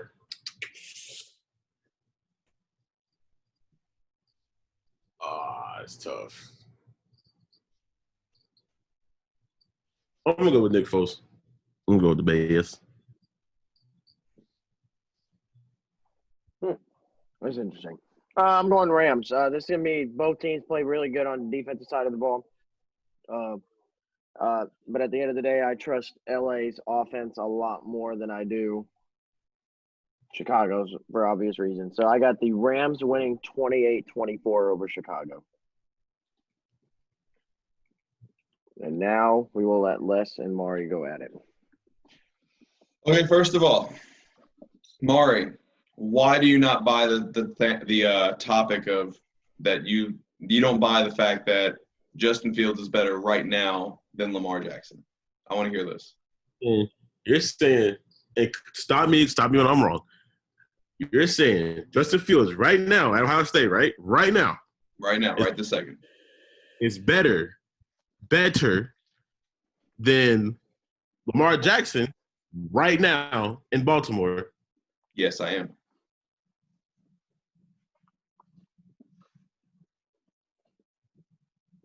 Why? Well, for one, he's faster, and that's the biggest part of Lamar's game is his running ability. So, I mean, it's proven that Justin Fields runs a 4.3 flat 40 time to Lamar's 4.33. And also, I'm watching this Ohio State-Nebraska game, and as I watched a lot of the games last year as well, I'm looking at the way Justin Fields throws the ball. He makes more NFL throws. I could actually send you a picture of all the different types of routes that you can run in the NFL. And basically, I'll do a short little diagram. You got your seam routes and you got your inside routes and you have your outside routes. Your outside routes are completely eliminated when Lamar Jackson is your quarterback. He can't make those throws consistently. Justin Fields can make all the throws. Justin Fields is more poised. And I don't think Justin Fields chokes in the postseason. I made a joke on Twitter again this week about the Ravens. Oh, he doesn't choke in the postseason. It's not like he threw a pick to Clemson to pretty much end their season, right? Am I wrong? Apparently that was miscommunication between Chris Olave and Justin Fields. Yeah. But it still counts as a pick nonetheless, right? No, I agree. But also Justin Fields, up until that pick, also played very well and actually had them in position to win. Where unlike Lamar has done in any postseason he's played since his freshman year at Louisville. And also, Klucas, correct me if I'm wrong, but didn't Justin complete 30 out of 41 passes against a great Clemson defense? He did. I'm sorry, but if we're talking the complete package at quarterback, Justin Fields has it all, and Lamar, I still have question marks with his abilities. I mean, he had a great sophomore season. I give him that. But I think the Titans, their game plan that they ran against him in the postseason really exposed a lot of his flaws. Even though the Ravens have had a lot of success this season, they're a great team top to bottom. Lamar, in particular to me, has not impressed me this season. And now it's funny because I made the joke on Twitter this past week that the Ravens, they acquire Yannick. They're bringing in Des Bryant pending physical. They're still going to get bounced in the first round or their first playoff game. It's just how they are. With Lamar's style of play, he's at his best when they can establish a running game. And he plays on the RPOs off of that.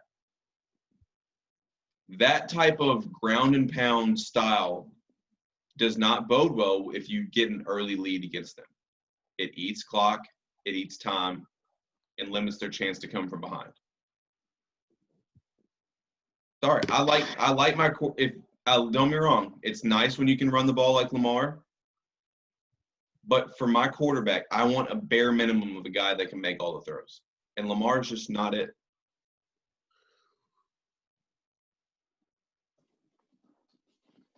Justin lost, right? He lost. He lost. So let me stop you. For one thing, what game plan? What did I lose? I said Justin lost. What game plan did Tennessee have other than just run the ball to Derrick Henry? The man had total. Let me tell you the game plan they had. They kept Lamar in the pocket for the most part and forced him to throw the outside routes that I was referring to. That's how they got Baltimore in a hole to begin with, and then they ran Derrick Henry, forcing Baltimore to try to counter their rushing attack, forcing in a lot of clock eaten up. Yeah. No. That is exactly what happened. Klucas can even vouch that is what happened. No. Klucas cannot get in this debate. It's you. You are telling me a college QB. Justin's not a bad QB. Don't get me wrong. You're telling me a college QB who also, unless we're counting conference championships as a part of the postseason, hasn't won a postseason game either. Is better than technically technically conference championships are part of the postseason. So yes, Justin Fields has won a postseason game. It's better than a NFL MVP. A record. Okay, let me hold on. The only way I'm gonna step in, I'm gonna step in right here. There's not, I would say right now, trying to be careful with what I say. I'll play it safe. There's not 10 quarterbacks in the NFL right now that are better than Trevor Lawrence. You said there's not 10 NFL quarterbacks. There are not 10 quarterbacks in the NFL that are better than Trevor Lawrence. There are 10. I'll say at the minimum. I'm saying at the minimum 10 quarterbacks that are better than Trevor Lawrence in the NFL right now, at minimum. I mean, sometimes you have those college quarterbacks that are so good that you would even rate them above guys that are currently playing in the NFL. When Andrew Luck was playing at Stanford, I would argue the same thing, that there weren't 10 quarterbacks in the NFL playing that were better than him while he was at Stanford. Justin Fields and Trevor Lawrence, to me, are the the best top 2 quarterback prospects that we have coming in the NFL next year that we've seen really in my lifetime. I mean, if you take the top 2 projected quarterbacks, and I say this projected because you don't know what late round pick is going to emerge and prove us all wrong. Even though I was right about Russell Wilson, I was right about Dak Prescott being what they were. I'm just playing it safe as far as the top 2 quarterbacks being taken. These are the most talented of the top 2 quarterbacks we've seen, in my lifetime. I remember, obviously the Jameis and Mariota one ended up being a dud.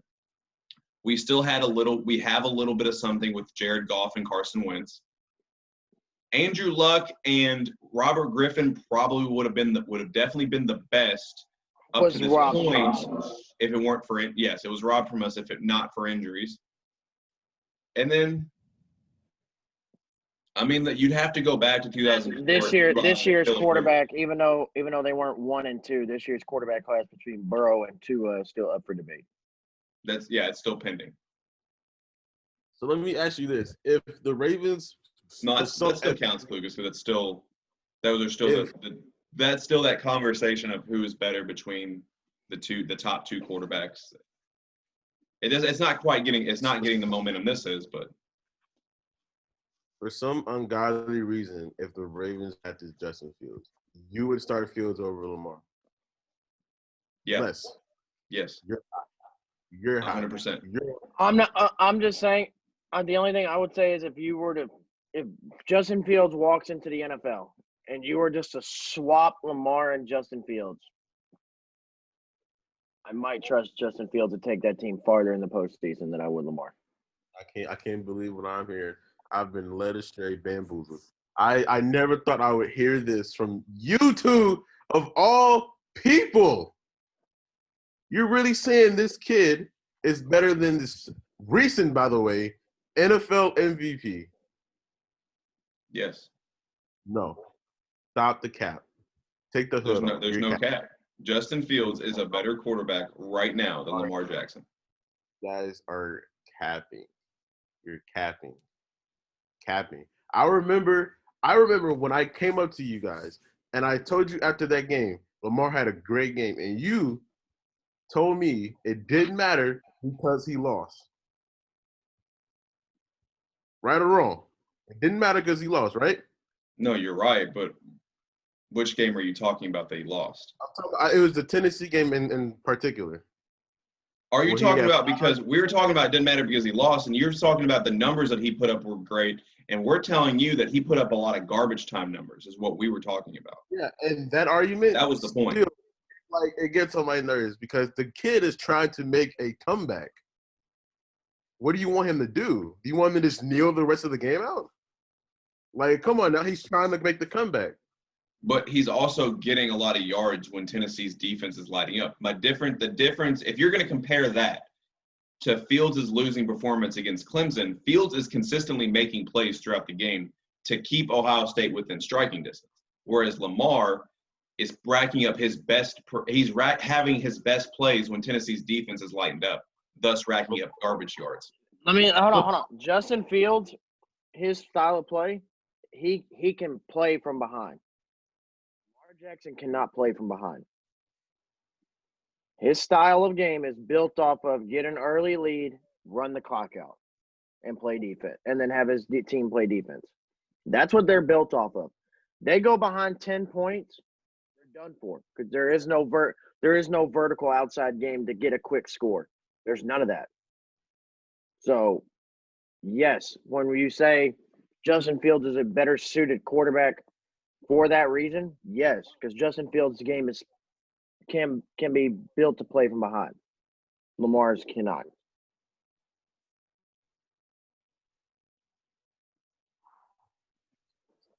I disagree. I agree with the statement that because he has not been behind and came back, at least to my knowledge, that I can think of off the top of my head. But no. I will not. If you're gonna say no, I at least would like to hear why no, not just no. No, he's an MVP. No, he's an MVP. No. You guys have been disrespecting him since he's gotten drafted. and now you're saying Justin Fields is better than freaking.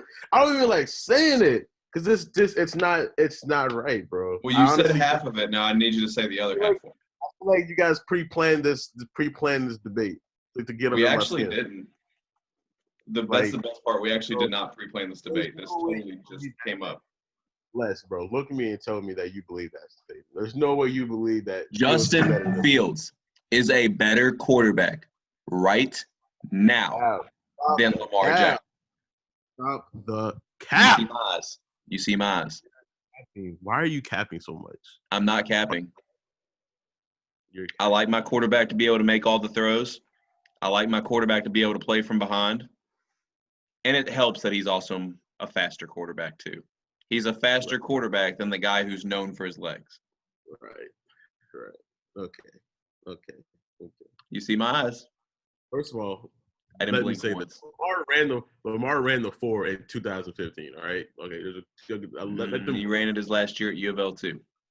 No, I didn't know that. My bad. But yes. They run it every year. Let them race today. I'm going to take Justin Fields because Lamar's done nothing but put weight on, so he's going to be slower from the time than when he was at Louisville. Yeah. Not saying like slower as in like 100 times slower, but it is going to be a little slower. I mean, and the fact that Justin just clocked a faster 40 time than what Lamar's ever run, so.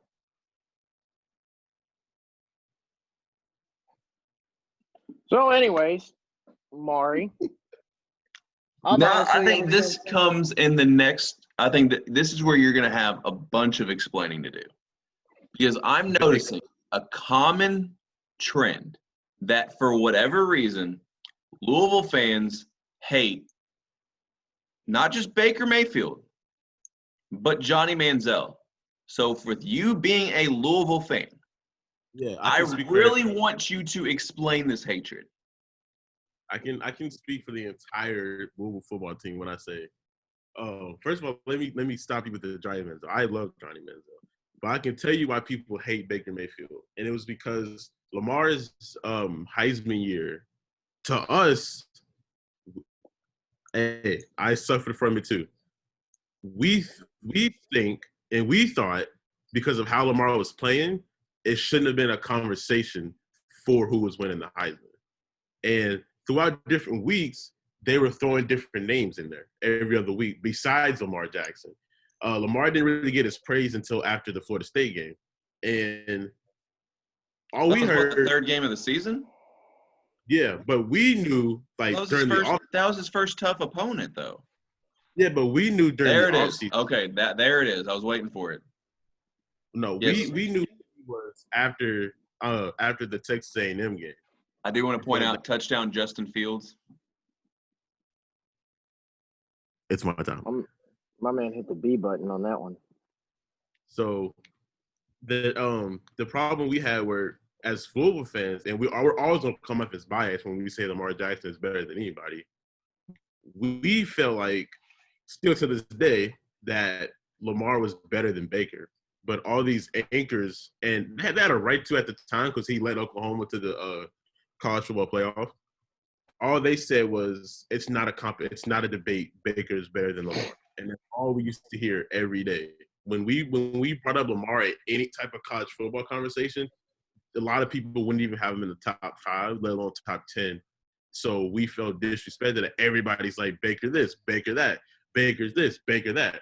Now, I told both of you and anybody who would listen to me that Lamar would be better than Baker. And all you guys call me biased and stupid and all the other names I can't say on the podcast. And no, you can definitely say them. We don't really have a filter on this podcast, so I don't know if it's PG or not, but it's definitely not PG. Johnny Manziel. I told Sam Murphy to get the fuck off my show. So I mean, yeah, I think we're good. The Johnny Manziel one, that's just freaking. Not me because I love Johnny. That's just people. I think people just didn't like Lamar being compared to Johnny, which I don't understand what they were thinking. Like, who else are you going to compare him to in recent mobile QB years? So I think people felt like, especially when his numbers were exactly the same as Johnny Manziel. A lot of Louisville football fans, this is what us as Louisville football fans need to realize. And I'm looking at my camera. Every player that comes into our team is not the best player in the nation. And I think we all came into that, and we all thought because Lamar had such a great year that, myself included, I think Teasley can easily tell me, we all thought because Lamar had a great year, we all thought that he would repeat as Heisman. Now, what made us hate Baker was that Baker wanted that year. And our dumbasses thought that Lamar was going to, like, just take off again, not realizing that the team around him is not good.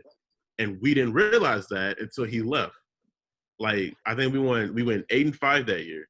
We really should not have went 8-5 that year. We really should have went. That should have been our 2-10 year. And we think because Lamar carried us that year, he gets like a Russell Westbrook type MVP type Heisman. And I think it's okay. I would love for somebody to be compared to a Texas A&M Johnny Manziel. That kid, you're talking about a kid that beat Alabama. I don't know if it was in Alabama, but I know he beat a number one. It was in Tuscaloosa. It was at Bryant-Denny Stadium, yes. Right. So I would love to have anybody of our QB stature be compared to him. I think because we all saw – no, fuck that. Nobody saw that. I feel like I was the only one that saw Baker, like, not transferring to the NFL. But I'd say that's still pending, really. I mean, it is. Some weeks he looks really good. Other weeks, like Pittsburgh, he looks terrible. Yeah, it's not. I think right now it's not looking good. The benching didn't help his case, even though it's a very unfair benching. But we have to learn that there's always somebody better. But we can't take it because I think we put our football program on such a high pedestal. We think we're up there. God, I swear, my nana's gonna kill me. We think we're up there with those Bamas and those Clemsons and those pretty much anybody that makes the top 4 every year, and myself included. I do have moments where I think we're up there, and it's only I think it's Lamar's fault for competing with Clemson those years he was there, and making us think we can beat them. He competed one time. His very next year was a blowout. Well, I'm sorry. That one time just looked good. That's not true. The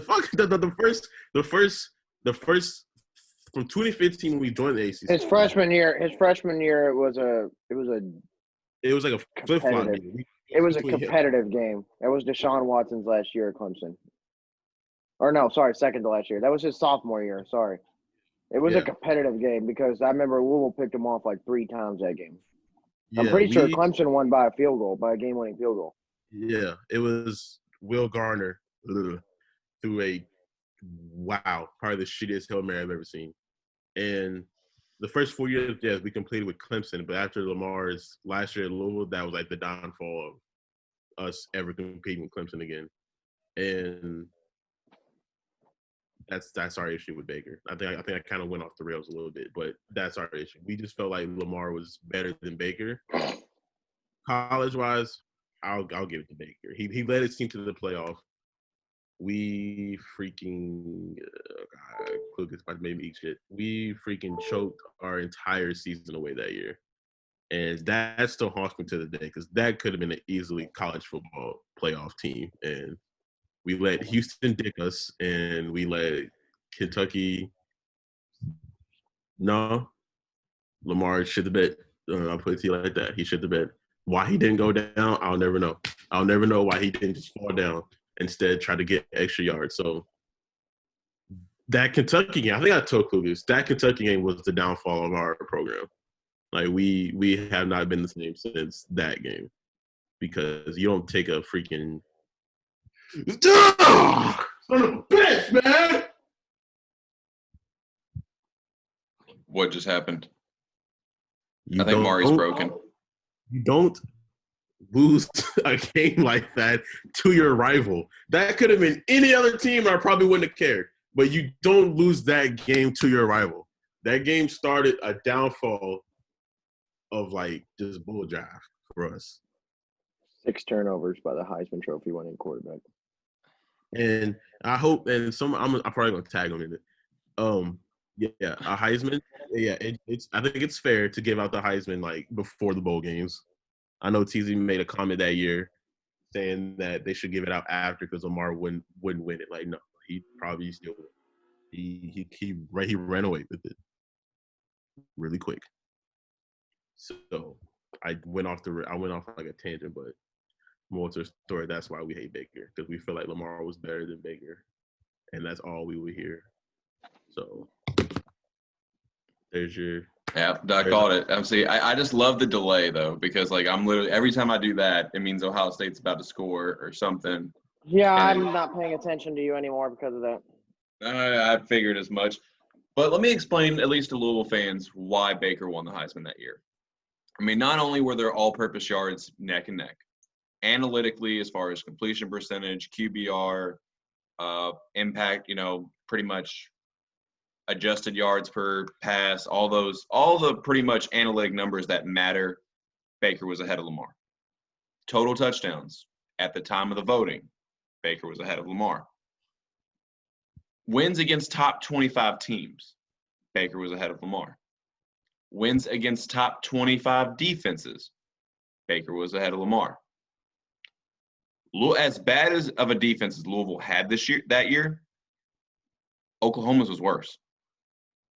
So Baker is getting wins against better opponents at a more efficient rate and with a worse defense backing him up than Lamar. So that's case number one. And here's always been my thing about questioning why Baker is the one getting the heat over this. Yes, Baker is the one who won the Heisman Trophy. But it's not like Lamar finished second either.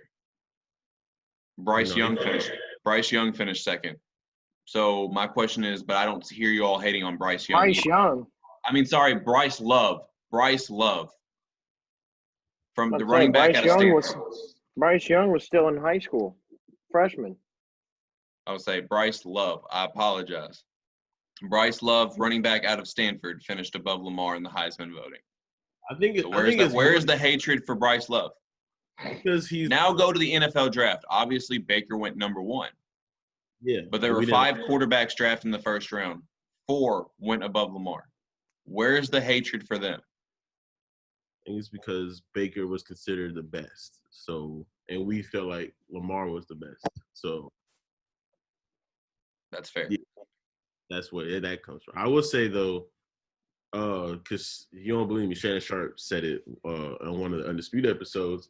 I feel like if our team was better that year, he probably would have made a better case for repeating on the Heisman.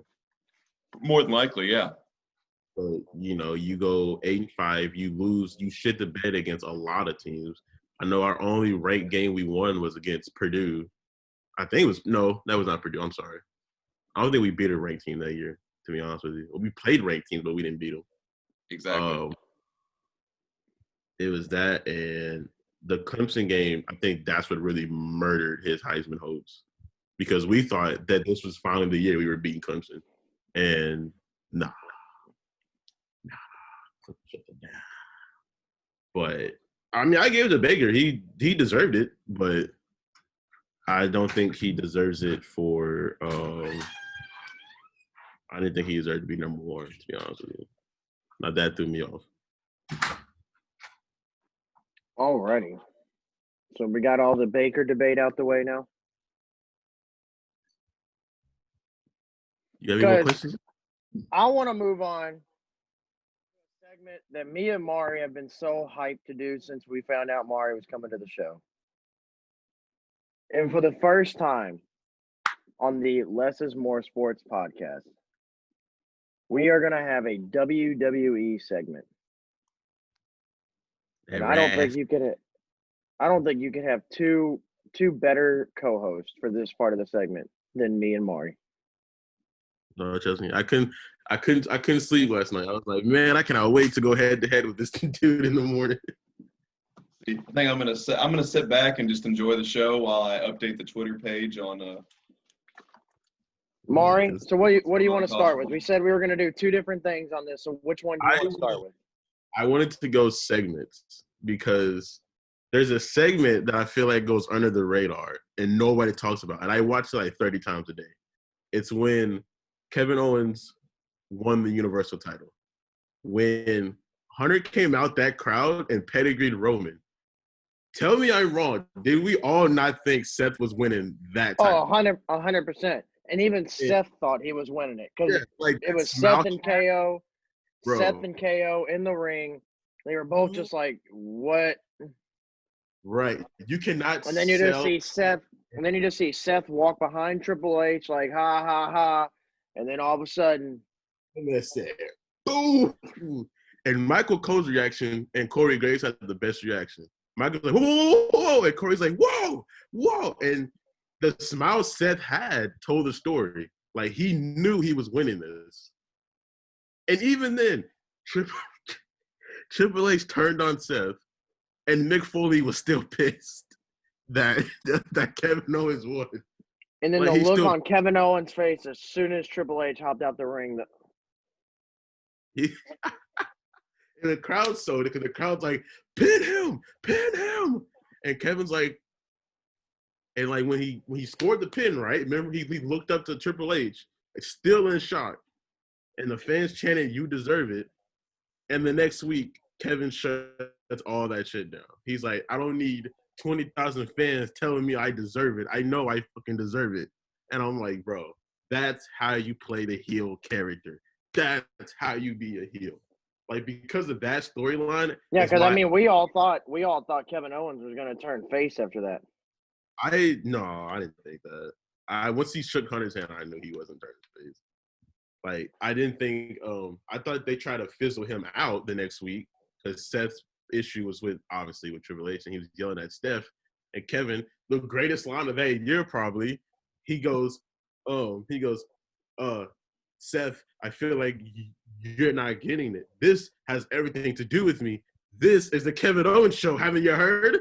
And then stared at him, and I'm like, bro, this man was about to be fizzled out of this whole storyline. He brought himself in it. That's how you be a heel. He's the reason why when people like, bro, just flawless. I tell you, I cannot think of a better segment since 2010 to now. I can think of a better segment. Let's talk about Elimination Chamber. A couple of years ago. Everybody out in the ring, or last year, actually. Last year, yeah, I think I'm correct. Mm-hmm. Last year or the year before, one of the two. Samoa Joe coming out. Oh, yes. You called me that night. I was on my way to a female's house, and you called me. I'm at the door, and I shit you not less, Klucas called me like 4 times. And I thought it was an emergency. Like, I thought he had to be dying or something. And I answered, and he's like, "Did you see the promo?" And I'm like, "No." And then he's like, he said, "I'm at a female's house." I said, "Bro, I understand you're at a female's house." I said, "I need you to drop that for a second and go watch this right now." Dude, I dropped her like a bad habit to go watch that promo. Like, I was like, and then I see it, I'm like, he's fine. He has to be fine. You don't say that on TV. But continue. This is your time now. You have to explain it. He said he came out because, at the time him and Jeff Hardy were feuding. And he said he came straight out, went right after AJ Styles, right after Jeff Hardy's neck first. Jeff was like, "Why don't you hold off, Joey? Why don't you treat this like an AA meeting and shut your mouth?" He said, "Treat this like an AA meeting and shut your mouth while I'm sharing with the group." And I'm like, "Oh, shit." Oh, more Jeff Hardy. And then he turned to Mustafa, who we all remember. If anybody doesn't remember, Kofi's title run was supposed to be Mustafa's title run. Mustafa's title run. And turned right to Mustafa. You may have eliminated me at the Royal Rumble. You're a boy amongst men. Yeah. And then he turned to Randy Orton. Dude, Randy Orton's reaction to, first of all, Randy Orton's reaction to when he said, "Why don't you treat this like an AA meeting and shut your mouth while I'm sharing with the group?" was the greatest reaction of 2019. Because even Randy couldn't hold it in. He was like, "Oh shit!" That was and then for my man to turn straight to AJ Styles and AJ, how's our girl Wendy doing? man. And Wendy's AJ's wife.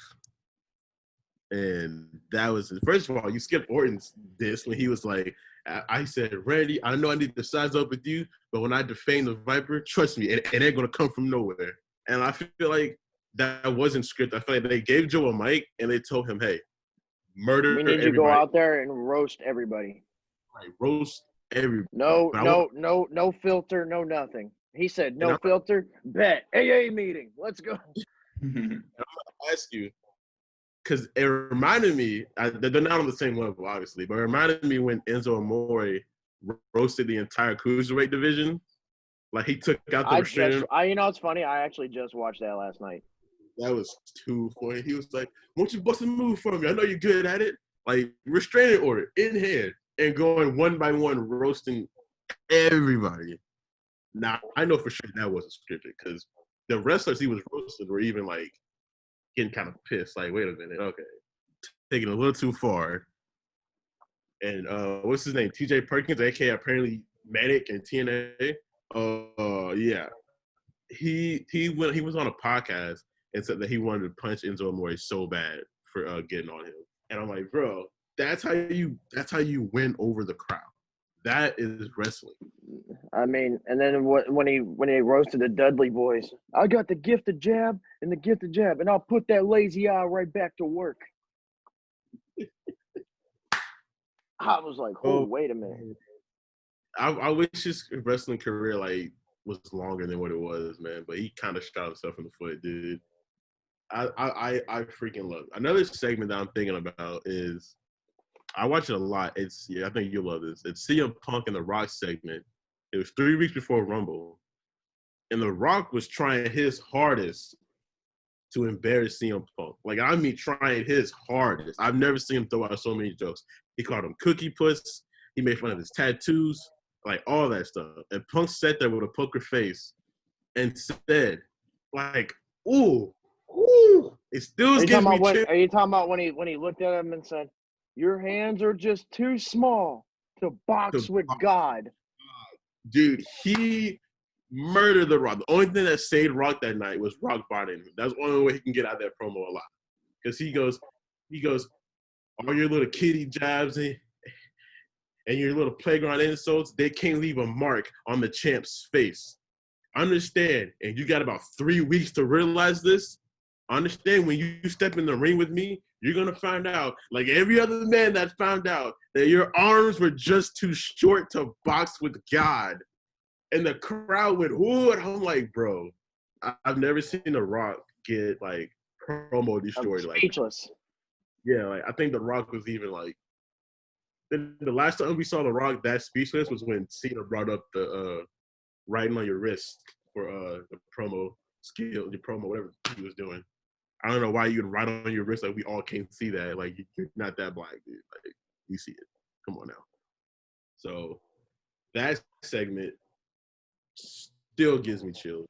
I can't believe Punk said it. Like, there are a couple segments that when we talk about our top 10 moments we've seen that I've got in my top 10 moments, I don't want to spoil it necessarily. Please go. You have to go first because I'm going on a tangent if I start first.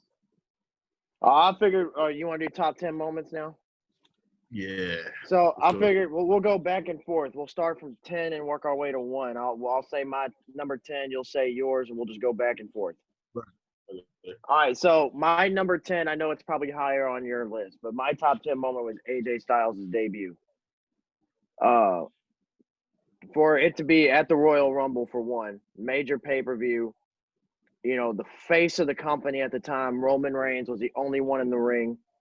And for the music, nobody knew at the time that Styles was coming to WWE. Nobody knew a thing. Nobody knew he had signed a contract. Nothing. For the music to drop, and we were all, everybody, we were, including me and you, were like, yo, who the hell's about to come out? And then all of a sudden they turn it to the monitor, and all it says is, I am phenomenal. I lost my shit when I seen phenomenal. I was then- on, dude. And for that, and then to have about a good 5-minute moment of AJ Styles and Roman Reigns, the face of the company at the time, versus the guy that should have been the face of the company 10 years ago. Yes. Thank you for saying that. Thank you for saying that. Just staring eye to eye with each other, embracing the moment. That's one of those. That's one of the. I've told you, behind Chris Jericho's debut is the best debut in WWE history. A lot of people don't know this, but in the Rumble, it's a 90-second timer, right? To like the next entrant. It took AJ Styles almost 5 minutes to get to the ring. Like he spent 5 minutes basking in the glory of like their crowd reaction, because WWE originally ruined the moment. Luckily, they uploaded the actual version when they remember the camera was on Roman's face the entire time, and we didn't see it till the last and minute. Then they flipped it. Then when you go back and watch the highlights now, they flipped it because originally it was just all on Roman. Right, and I have something. My number 10 might shock you. So I remember you didn't call me, but I feel like you cussed me out and pretended I was WWE headquarters. I chose for him to be champion.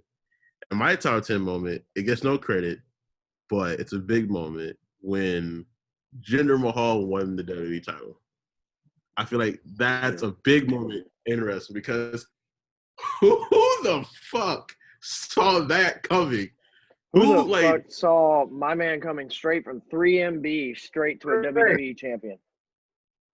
No one saw that. And I don't know if you remember, the number one contenders match was in Louisville. And Juan had texted me, Jinder Mahal just won the number one contenders match. I guess Orton's going to have a long title reign because they're going to throw chumps at him. And I thought the same thing. I was like, all right, this is useless. They're going to give him a promo. They're going to have a spot where he might win. And then when he hit his move, I'm telling you, no reaction whatsoever. I had no reaction. I was like, I was going to kick out at 2. And I remember just looking just poker face. And then when he counted to 3, I jumped out of my seat. I was like, it has to be a botch. There's no way they just made him champion. And I know you quote this a lot. JBL, I think, told everybody on commentary to shut up. He said, listen to this. He said, shut up. Listen to this. Jinder Mahal is WWE champion. And the crowd sold it too. They're like, how did this happen? No build-up whatsoever. Just champion out of nowhere. And Mahal had I feel like this was his shining moment. He milked the fuck out of that title reign. He didn't give a shit. And I do feel like, and it came out of nowhere, but like I told you, at the time, WWE really needed a heel champion, a real heel champion. And I'm not gonna lie to you, Jinder Mahal filled that void a little bit. Yeah. And I do feel like his title reign ended. It ended prematurely due to injury. Yeah. And it was kind of. I'm not gonna lie, watching Jinder versus Brock at Survivor Series would have been, especially after their promos. That was Jinder's first good promo. Exactly. And we were both really hype off it. We were like, oh, he's gonna get his ass whooped, but he's gonna put up a fight. But this promo is fire, though. Yeah, the way he told it, he was like, I need to beat somebody that you guys. He said, I was at my home in India, and a child came up to me and said, you've done everything. You've beaten everybody. What else is there to do? And then I sat there and thought about it, because he was wise among his years. And I thought about it, and I said, I have to beat the most dominant man in WWE today. To gain my respect, I'm calling out Brock Lesnar. And the crowd went insane. They really bought into that match. Dude, and the funny thing is, because Survivor Series is actually right around the corner, as you know, in November. Right. In my memories the other day, it popped up where I made a status about Jinder challenging Brock, where I made a status saying, did Jinder Mahal really just challenge Brock Lesnar? Dude, at the time, that's going to be a melee. It's going to be a massacre. So All right. moving on. My number 9, I've got Edge cashes in the first ever Money in the Bank. And that was on Cena, New And Year's New Year's Revolution. Revolution in 2006. That's not Edge bad. cashes in the very first Money in the Bank. I think it was just because Money in the Bank was a brand new thing. We didn't know necessarily how it was going to work. He almost waited a whole year for it to happen. And then he cashes in. And not only does he cash in, it's Edge's first ever WWE title. And In a long-awaited title run that we thought he deserved way before. and I feel like it kind of gets shadowed because when WWE promotes it, they have like the black screen on because Cena was like busted open, you know. And first of all, let's talk about how freaking how Cena when he gets cashed in on, it's always after Elimination Chamber, like the Edge one, the Batista one. Yep. Like, geez, this man does not have luck in the Elimination Chamber at all. But my number 9, it's kind of old, but I like it for what happened after was when Shawn Michaels won the World Heavyweight Championship, also in the freaking Elimination Chamber. And the reason why I put that The number first 9 ever Elimination Chamber. and I put that 9 because after that world title reign, he didn't win a single world title again. He went, I think it was 02. He retired in like 2011, 12. It was 11. Actually, no, it was 2010. Might have been 11. I don't know. I'm pretty sure it was 11 or 12 because his last one was the WrestleMania Undertaker match. Yeah, and he went 9 years without a world title. And a lot of people forget he went 9 years without a title in general until he won the tag titles. Until he won with DX. So I feel like people forget about it. Don't get me wrong. I used to say as a kid he's not a Hall of Famer, which is probably the stupidest thing I can ever say because I didn't know his like previous like shit. And I'm like, dude, 9 years without a title, like holy shit. And you're in the main event of like half these pay-per-views too. Like, come on now. Where they do that at? You know? Yep. My number 8. We talked about this the other day when I asked you about what pay-per-view should I watch. My number 8 is Randy Orton becomes the youngest world heavyweight champion in WWE history. Yes, that is a great freaking moment, actually. We kind of talked about the other day. The title match kind of came out of nowhere, especially for a significant SummerSlam event. Orton won the 60 or the 20-man battle royal. Was a part of the faction evolution with Triple H, who the title was pretty much on Triple H, and if it wasn't on him, it wasn't on him for very long. Right, like 2 weeks. So for Orton to win it, and especially against a red-hot Chris Benoit at the time, R.I.P. Chris Benoit. But for him to do that and at 24 years old was an amazing feat for me, and to be able to watch it live. Only his second year in WWE, I believe. Yeah, and second full year in WWE. I didn't notice until you told me. You said I never paid attention to the crowd when he won it. I just know his DVD that I still have. When he wins it, he has this look of like he didn't know he was going to win it, and well, he sold it well. Yeah, and he a lot of people. He's like you said, Triple H never had the title off of him for long because Orton's title reign was only like 3 weeks. Oh, it lasted to the next pay-per-view. Yeah, and that sucks. But that seems to be the story of Randy Orton's title reigns, is they only seem to make it to the next pay-per-view.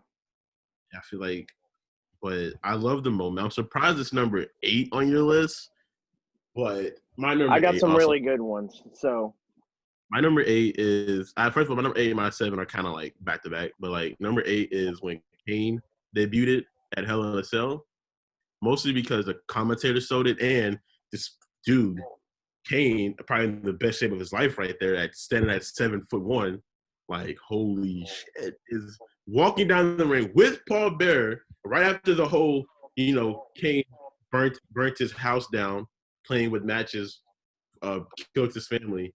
And don't forget the commentary, oh, I know that is. That's gotta be Kane. That's gotta be Kane. And this dude rips the cell door off. Probably gives one of the worst tombstones to The Undertaker, to be honest with you. But, hey, that set the foundation, I think, for Kane's entire career. If Kane is when Kane's inducted in the Hall of Fame, that's going to be, like, the number one thing they should play. Is that, that's Kane. So that was my number 8. And, it kept Shawn Michaels the WWE champion. The Undertaker's look, the whole, the with the fire coming out of the apron, and that scaring the Undertaker. I can't believe he ran with that. My number 7 has to do with Kane as well, except that it's Kane's unmasking. For all the years of WWE fans, we knew our guys in a mask of, that's just what they wear. Mm-hmm. And then on Raw, on that fateful night in July of 2003, Kane accepted a match with Triple H. If he won, he won the World Heavyweight title. If he lost, he had to unmask himself. Yes. And he had to unmask himself. And for us to see what at the time, obviously due to makeup and everything, with black marks on his face, finding out that the hair on his mask isn't his real hair at the time, as a little kid. Right. You're That like, dude, oh, man. You're like, man, wait a minute. That's not his actual hair. And to see it, and then he just transformed and embraced it. And then we got the monster Kane involved with all that. So to see Kane unmasked was a very, it's a special moment to watch somebody unmask themselves and then reveal who they really are. Right. I remember like even being not as big of a wrestling fan as you guys, I remember that was like must see TV just for Kane to have to unmask himself. And like when he rips, like you said, when he takes the mask off and then you realize like that black hair that you think is his, and you realize he's bald and he's ugly, and it's like, holy shit.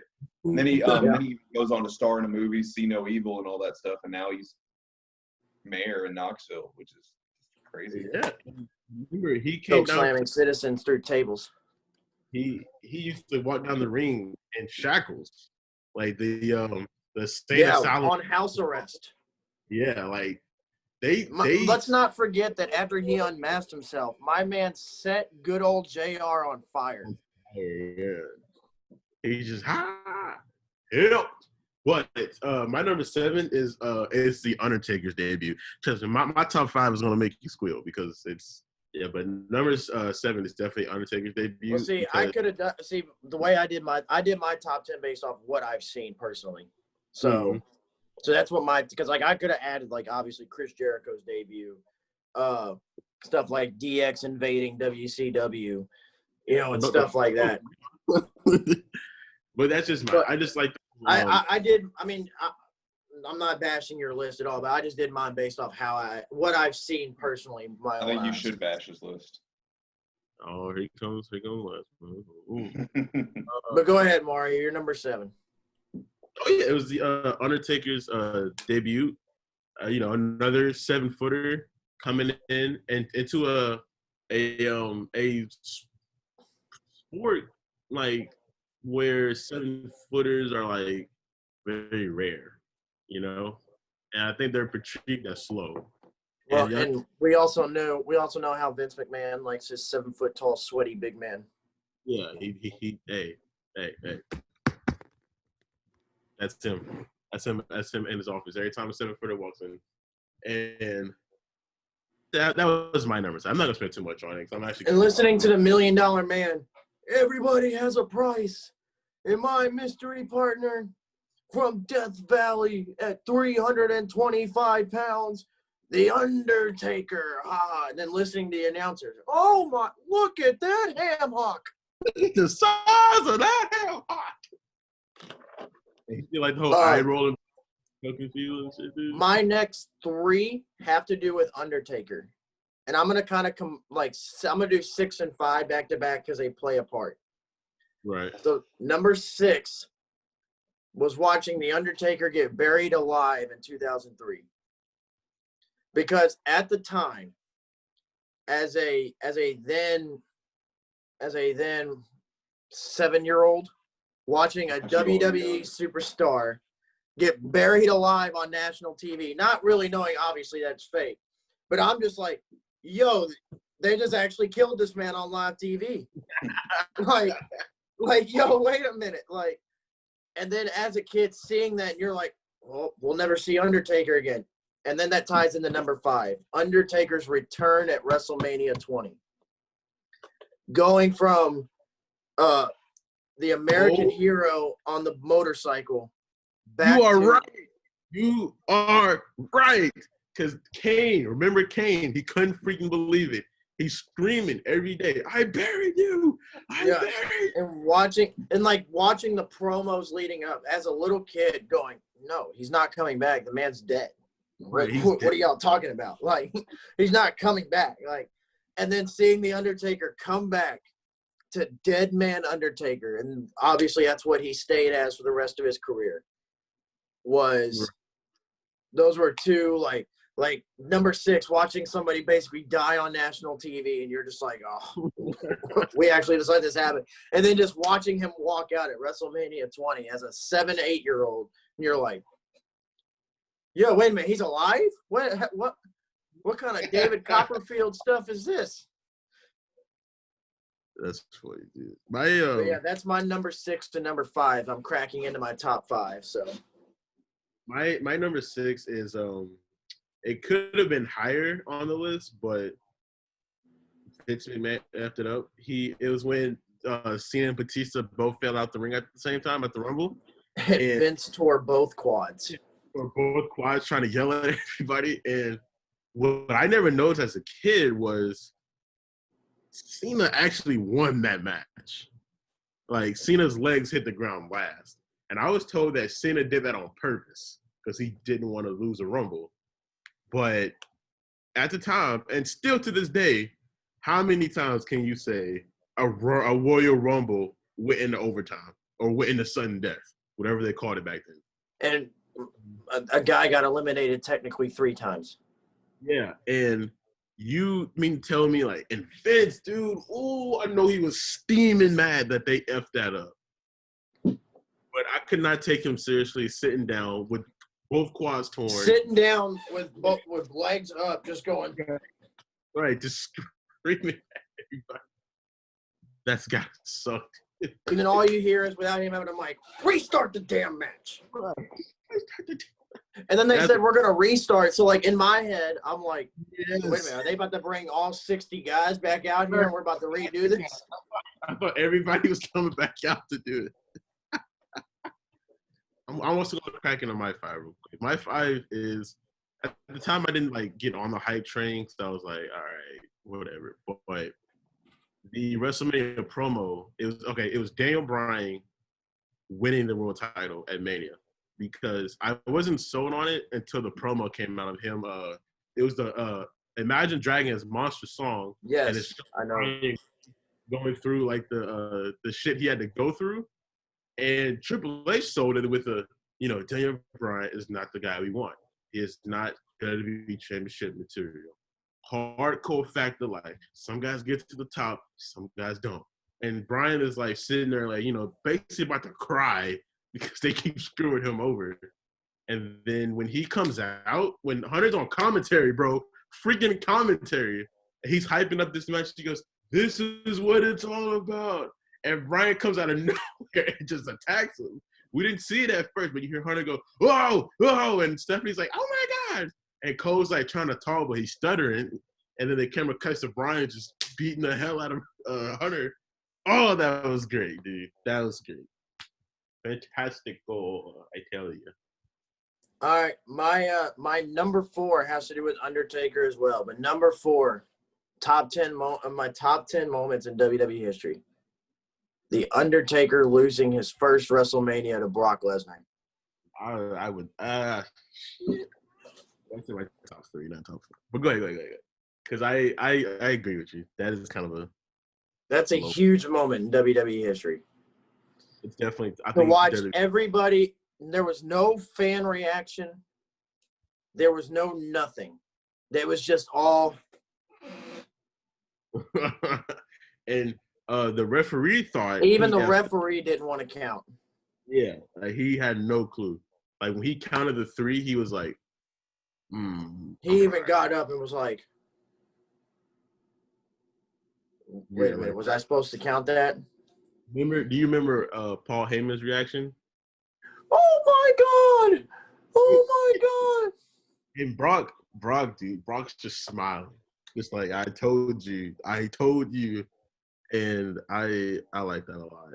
And my number 4, it might not be in everybody else's top 4, but I still feel like it's a big moment when the Hardy Boys came back at WrestleMania. Hey, that was complete. I remember me and you calling each other right after that. Because I was at Juan's house and I told him when New Day came out, I'm like, it's the Hardy Boys. It's the freaking Hardy Boys. And Juan was like, no, they just won the titles. I want to say New Japan. I don't know if it's New Japan, but they just won the titles at a previous promotion. A lot of people forget they had a match literally that Saturday night and won. And WWE did that on purpose to throw us a curveball to not think it was the Hardy Boys coming back. So I said, Juan, who else are they bringing out? If they bring out the Dudley Boys, I'm switching the channel. And I was like, well, shit, maybe it's not the Hardy Boys, you know? And when New Day was like, I wonder who can it be? And Kofi took his hat off. I was like, it's the fucking New Day. I swear to God. Like, I was so mad. But as soon as I heard that, that do, I was like, I've never looked for your contact so fast. I've never tried to find your contact so fast. And I'm running through the house screaming. And Gabby, sexy thing, I like grabbed her and started jumping around with her. Because I was like, look who's freaking here. And I'm doing like the Hardy dance. I'm outside in the front porch. I'm doing everything, bro. Like, I could not believe it. I still can't believe they pulled that trigger. And nonetheless, won the title. Yep. Come on now. All right, so my number 3 was the hype of 2019. Kofi Kingston wins the WWE title. Yes, that man definitely. It blew my mind. That was his first ever world title. Like, well, obviously outside of the after 10 years of waiting. And granted, like we said earlier, it wasn't even supposed to be his title run. Exactly. It was supposed to be Mustafa Ali's title run. Yes. And Kofi Kingston finally won the WWE title. Now, granted, they disrespected the shit out of my man by how he lost it. But to watch the entire WWE universe come together and embrace Kofi winning the WWE title, it was almost had me in tears the night he won it. It was more. I don't want to like get on this type of conversation, but it was more of a race thing with me because growing up, there wasn't that many African American world champions. The Rock didn't really claim to be African American, so I think he was the last. I hate saying this word, but I don't know what to say. The last colored. Well, you had Booker T. You're right. My apologies. King Either way, Booker. It was very rare to see, is what I'm saying, though. So when he won it, I was almost in tears. Like, I couldn't believe it. Because part of me really thought they were going to make Daniel Bryan win. It just give like a big, to the crowd. Like, no, he's not champion material. And I told Juan, I think in 2018, I was like, I wonder why Kofi is not world champion. Like, how the Shield were like all champions at one point? I was like, why can't they do the New Day like that? And Juan made probably the best joke of 2018. He goes, nobody wants their world champion to come out doing this. Like, just clapping on the way to the ring. Like, nobody wants to see that. And I remember calling Juan, screaming at him to eat your words because I was in Florida. I still am, but So I definitely agree with that. I didn't think you'd bring it up, to be honest with you. But we're on this is my number 4. No, And you're on this number is 3. number 3. I'm so retarded. I'm sorry. This is not really a segment. It's kind of a segment. It depends on how you look at it. It's The Rock and Stone Cold when The Rock yelled at, because remember Stone Cold stunned him twice, 2 weeks in a row, embarrassed The Rock after he won the Rumble. And The Rock at the time, to us, untouchable, right? So, I mean, I wasn't born at the time, but you know, I was born like 4 maybe. Either way, it was The Rock took the mic and he called out Stone Cold. And he said probably the greatest line that me and my friend out here, Nick, will repeat all the time. He said, Stone Cold, your bald-headed, double-stunted candy ass is mine. Get your ass out here right now. And the promo and the song, remember it was Limp Bizkit's My Way. And that's probably the greatest promo in wrestling history. I feel like the wrong guy won, but like, hey, The Rock really freaking sold that feud. And he got embarrassed. He was embarrassed every single week by Stone Cold. And when he finally, like, he didn't even, keep in mind, he didn't rock bottom Stone Cold. He stunned Stone Cold. And then, like, pretty much did the beer thing and poured it on him and all that shit. Like, that's how you create fire, my G. That's how you do it. All right, my number 2. Eddie Guerrero winning the WWE title. He won it from Brock. Another one that it was way too long to win his first title. Yeah. To watch the setup, the Goldberg Brock Lesnar feud that lasted 15 years. Holy shit! You're not lying on that. That did set up the 15-year feud. Goldberg spearing Brock at Backlash, causing Eddie Guerrero to get the frog splash, to get the 1, 2, 3, and to hear the Viva la Raza. And he was shedding real tears, bro. And I will never forget the picture you sent me of, it was him and Chris at WrestleMania. They were best friends and they're both world champions. Like, come on, who would have thought you and your best friend are like both world champions at the same time out there at Mania, just making it big, you know?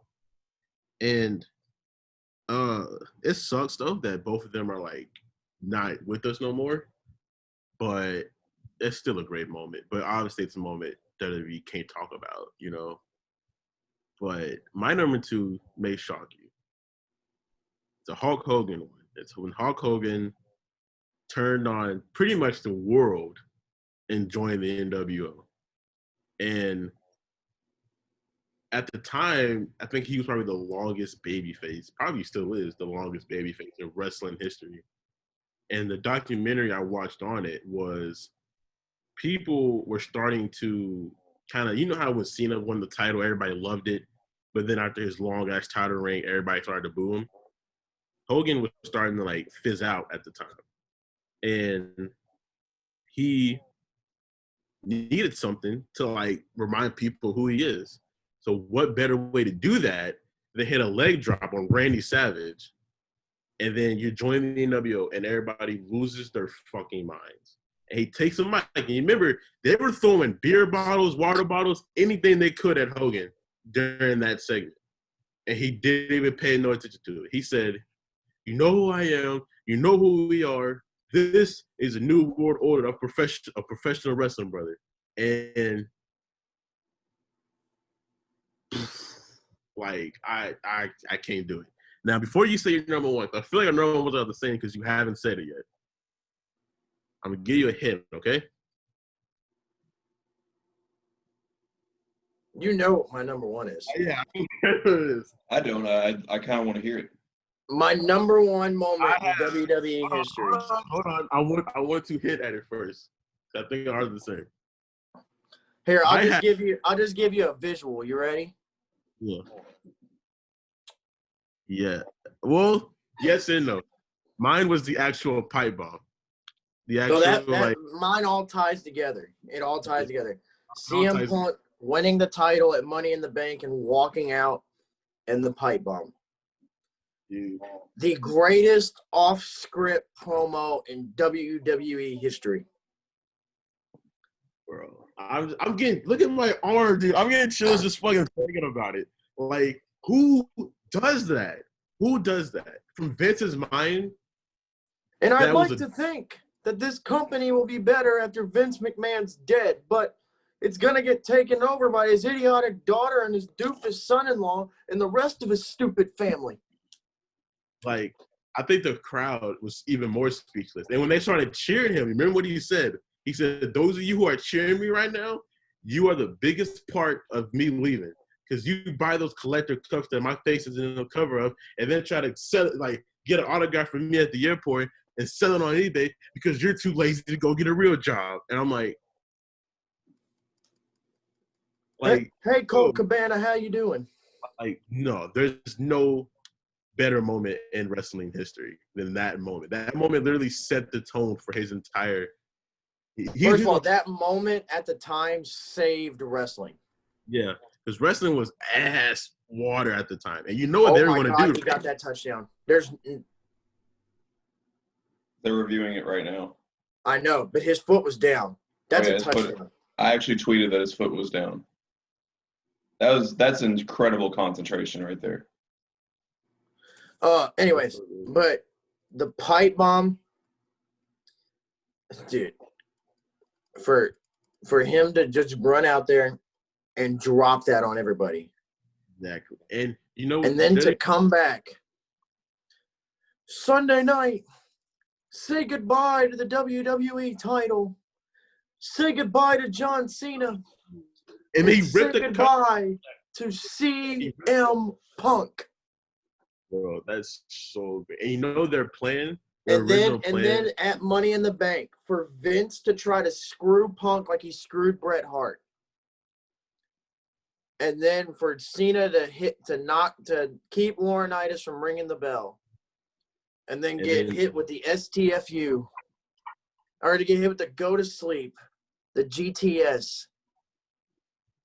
And then all you see is 1, 2, 3, and all you hear is Michael Cole immediately. Oh my God. Oh my God. And Punk was like, and he started laughing and then looked at Vince. He gave Vince that look. And then all you hear is Vince, get Alberto Del Rio out here right now. He said, Alberto, I feel like Alberto had no intention of cashing in, like, regardless. He was probably on his way home, like, about to freaking just go to the airport and everything. But, like, back to the pipe bomb, I was told that WWE's plan before that was to make that match go home, like, if you lose, was fired. And obviously, because his contract was coming up, it would have been Punk that lost. And Punk told him, it's on his movie, that I'm sick of this shit. I'm sick of you guys treating me like shit. And then Vince like, well, what do you want? He goes, well, we'll have a meeting with air out grievances. And Vince goes, no, here's a mic. Go out there and tell me what you want. Worst mistake by Vince, dude. Worst mistake by Vince. And what made it all the more real is when he said, and he said, let me tell you a personal story about Vince McMahon. You know how we do this whole bullying campaign? Then his mic cuts out. And then he's like talking still, and he's trying to get it out, and he's screaming like, bro, he not only embarrassed Vince. And like, my thing is, if you, like me and you do, if you go back and watch the videos of CM Punk's history with WWE, all he wanted to work for was he just wanted one main event at WrestleMania. He didn't get it at all. He still didn't get never got it. It's sad. CM Punk, Paul Heyman, Chris Jericho are the three goats on the microphone as far as a promo. And you had two of them compared together. And Heyman, I think that's one of the rare times Heyman didn't even speak when he was with Punk, Like, you don't have to. I would like to say honorable mention in my top moments in WWE history, and I completely forgot. I probably should have put it in my top 10, but I didn't. Mm-hmm. Seth Rollins cashing in at WrestleMania. Oh, that is good. Who said it was JBL with the what the hell? What the hell? This is brilliant. Curb Dude, that's- stop. 1, 2, 3. Seth Rollins with the heist of the century. Because Roman's family was like ready to like pretty much fight Vince because they were told Roman was winning the match. And first of all, what a quarterback move by Vince McMahon to like insert Seth in that match last minute. Like Seth had no clue. Brock Lesnar didn't know until the ref told him like a mere moments before his music hit, you know? Like that's a power move, you know? Like that's a power Talk about move. calling an audible. Yeah, and let me tell you something. A great honorable mention that may not be top 10, but it definitely should be an honorable mention was Roman Reigns taking a bullet in the back from Seth Rollins. Like, what made it more sad was before Seth hit him with that chair, you heard the fan yell, "No!" And then, bow, right in his back. And Roman sold it. First of all, Roman and Dean both sold it perfectly. And Dean actually looked at Seth and screamed, "What the fuck?" And then when Seth started beating the shit out of Dean, it was like, whoa. Like, I remember calling Juan, and like, there's no way they just pulled that trigger. There's no way. And one more thing, it's that one, and then when Shane came back to WWE. And I was going to bring up AJ Styles winning the title, but I thought it'd be too cliche of me.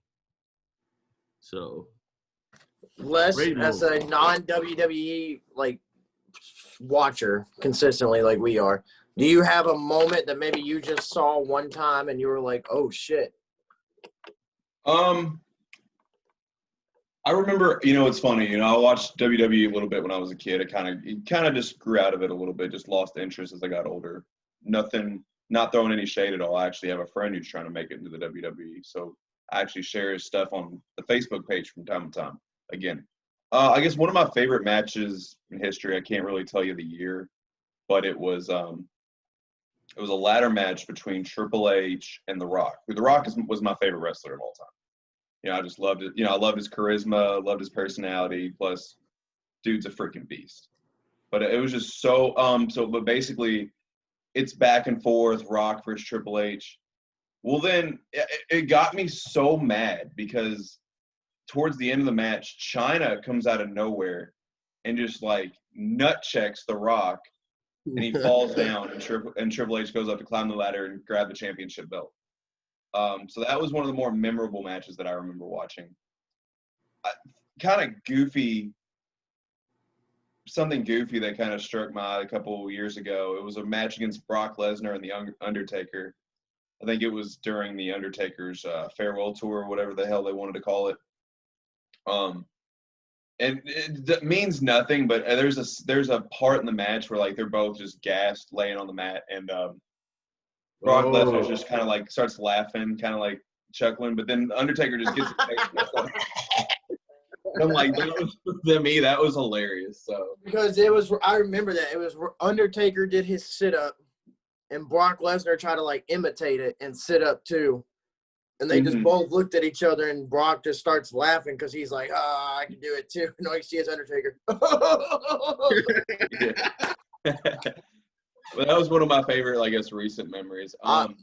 Also, who is it? Is it Jericho who has or the list or whatever, or is that? Yes, you just made the list. You just made the list. I remember after Tom Brady won his 5th Super Bowl ring against Atlanta, and he goes, "Oh, you think you can call yourself the GOAT because you won a little game? Well, Tom Brady, you just made the list." And I think another more recent one that I guess stands out is when The Miz tried to call out Cleveland, saying, "You put your faith in a traitor, but you like hate me," throwing shade at LeBron.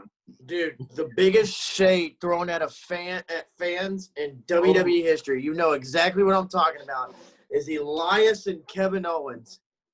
And they were like, they were in Seattle, and they, in the middle of Elias' song, they were just like, it just doesn't make sense. It's like having a basketball team in Seattle.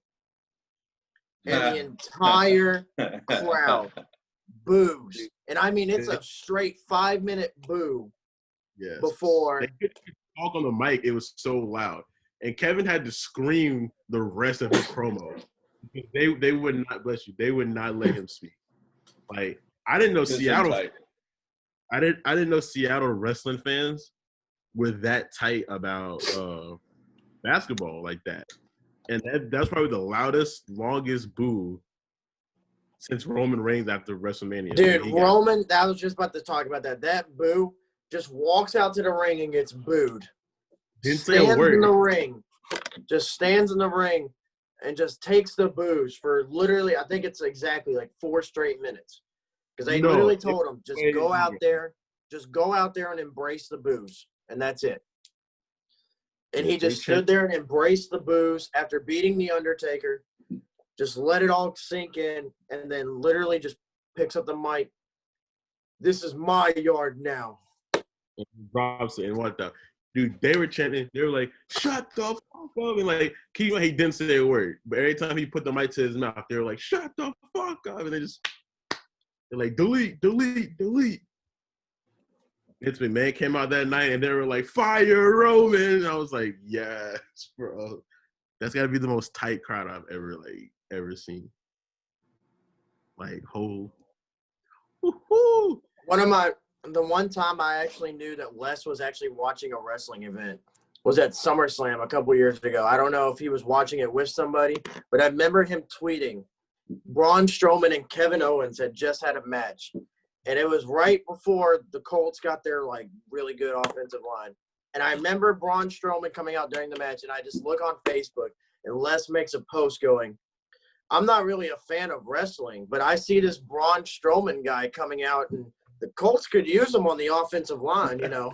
Yeah, that was before we drafted Quentin Nelson, you know, and we were having so many struggles up front. So, yeah, Braun Strowman's a big dude, so. That's a big guy. To think I was definitely watching it with people, though.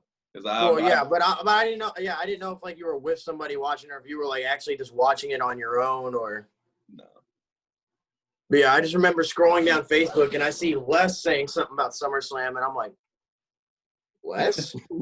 Of all people, Les? Because I remember, remember, I think that was the SummerSlam, Mari, that like me, you, Jeremy, Cavante, and all them, we started like a comment thread of just SummerSlam stuff. Do you remember, I think it was Lane that was with me. We went to your house for TLC. I can't remember the main event, but I know it has something to do with Roman. And I remember I came back home to watch that pay-per-view with you. And I remember, like, first of all, this is like a funny story, like sad story. Klucas refused to hand me a regular cup. Like, I wanted a regular cup of Mountain Dew. He refused. He only handed me Kentucky things. Everything I wanted to like eat off of, drink off of, sit on was Kentucky. Like he did not give me nothing. Louisville, nothing. I have a video still to this day of Mari pouring Mountain Dew into a Kentucky cup and drinking out of it. Yeah, and he was like, if you ever post this and you ever put this out in the public, I swear to God. I was so mad at him that night. It's like I'm sitting there. What it's worth, Mari, there are a couple pictures out there that I hope the public never gets their hands on.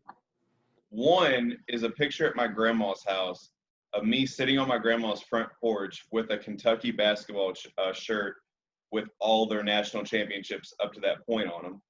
Oh, man, I hope that. Another one is when I was in 4th grade, for whatever reason, the most comfortable jacket I wore that year, and this is really going to shock you guys, was a North Carolina jacket. Holy. Oh, I got to talk to your grandma, man. I got to find these pictures. No, you don't. Don't let Spencer know that you – don't let Spencer know you wore a North Carolina jacket. Well, he's going to watch the episode, and I'm going to hear from it. So, I mean – Well, Spencer knows I dated a North Carolina fan my sophomore year in high school. And he always asked me why we didn't work out. And it's like, dude, we were 16. Like – I would have said we didn't work out because she was a North Carolina and I'm a Duke fan. That's why we didn't work out. Yeah, even though it took me 11 months to realize that she was a North Carolina fan. So, sure. Actually, that'll go down well. Klucas almost – pretty sure he did because he didn't talk to me for like a week after I told him. almost defriended me. So I told him growing up, I was a kid, I was actually a Michigan fan before I became a Louisville fan. And Klucas is known for joking with me. But he said, yeah, I'm not talking to you. Lucas? Sent him. Lucas? Yeah, Of all okay. people? I No. told Klucas. I didn't think it. he would take it to the heart. And he legit talked to me for a week. Like, I thought he legit was not going to talk to me for a while. And then I called him. I'm like, hey, you okay? He goes, oh, yeah, Michigan fan. Yeah, I'm fine. How you doing? And I'm like, nothing. It's okay. There's this because I'm manager at work. There's a guy that came in. I had a new hire start. I noticed he had been wearing like a Detroit Tigers hat every day. So I walked up to him and I was like, please don't tell me you're wearing that hat because you're an actual fan. Like, some people just wear hats just because it's comfortable. They like wearing a hat. They don't necessarily care about what's on it, whatever. So I was like, please don't tell me it's because you're an actual fan of the Tigers. And he was like, yeah, I am. And I was like, why? Just out of curiosity. He was like, because I'm from Michigan. And I said, okay. I said, now I need you to answer me a very important question. I said, which Michigan team college-wise do you associate with? Is it that Michigan State? Oh, my God. Yo, guess who's in the freaking game right now? T-Web. Puma is in the game right now. I never thought I would see him play another down of football again. I gotta see that. Is insane, bro. That is insane. Anyways, I said, are you with Michigan State or are you with Michigan? And he looked at me and he said, oh, God, no, I'm with Michigan State. And I said, oh, thank God. I thought I was about to have to go ahead and start your termination paperwork right now. Because put the notice in right now. Let me tell you a story about Spencer. So this is before I think I even started talking to Klucas. And obviously, as you know, Spencer's favorite teams literally hate every single one of my favorite teams, top to bottom. He's a Titans fan. I'm a Colts fan. He's a North Carolina fan. I'm a Duke fan. I'm a St. Louis Cardinals fan. He's a Reds fan. So literally all of our teams hate each other. So I'm having car problems. My car's doing this thing where it's just shutting off for no reason. And one time it even shut off on the bridge, on the Sherman-Minton Bridge. So that was a fun time. But anyways, I'm at work, and I'm doing this thing where I have to go back and forth between bulk stops. And so I'm talking to Spencer before I leave, and I say, hey, Spencer, if I break down on the bridge, are you going to come and get me? And the only way that Spencer knows how to do, he doesn't directly answer the question. He just looks at me and goes, you like the St. Louis Cardinals. You like the Colts. You like Duke.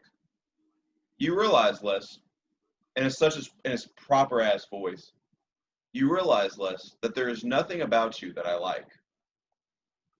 and then I said, Spencer, that doesn't answer my question. And then he doesn't say anything else and just walks away. So it's a good thing I didn't break down on the bridge because Spencer was not going to come and get me. Because there was, again, there's nothing about me that he likes. That's funny. I hope that's not true. I hope he actually, if he's the last resort, I hope he does come get you. No, he actually has come through. There are actually stories where Spencer is picking me up from somewhere the next day. But we'll get into that another time when we're not recording the podcast. First of all, I would like to say right now that when I come back home, okay, I thought I was walking a mile. A flag football game needs to happen. I'm about it. Oh, we're going to play Big 12 football? A little 7-on-7 action.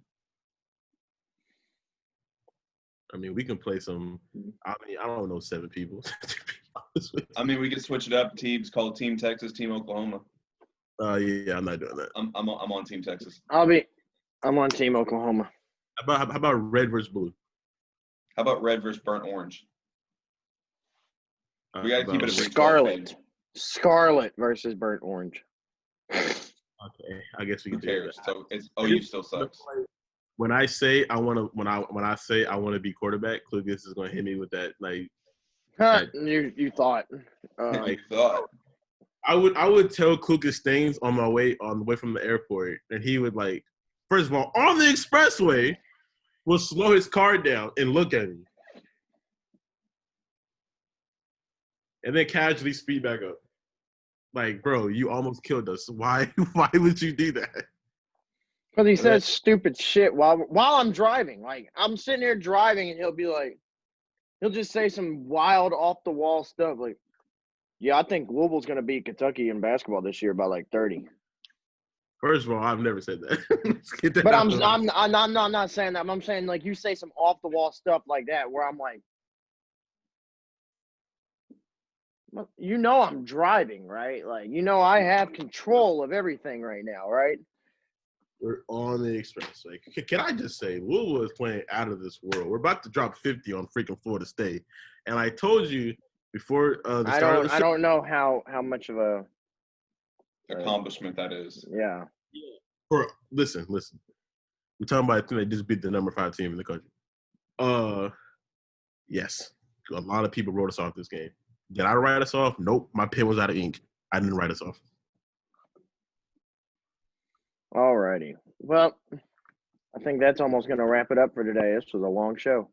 This was a long show, but of course I enjoyed it. Mari, thank you for joining us. And as always, if there's anything you would want us to elaborate on or what you like, didn't like, leave in the comment section below, and subscribe to the Less is More Sports channel. And follow us on Twitter at Less is More Sports Talk. At Jacob Klucas. Marxic14. MARXIC14. Yes, sir. And as always, we out. And Buckeyes up 45-17, baby. And now I'm about to see Texas break my heart again. So we out.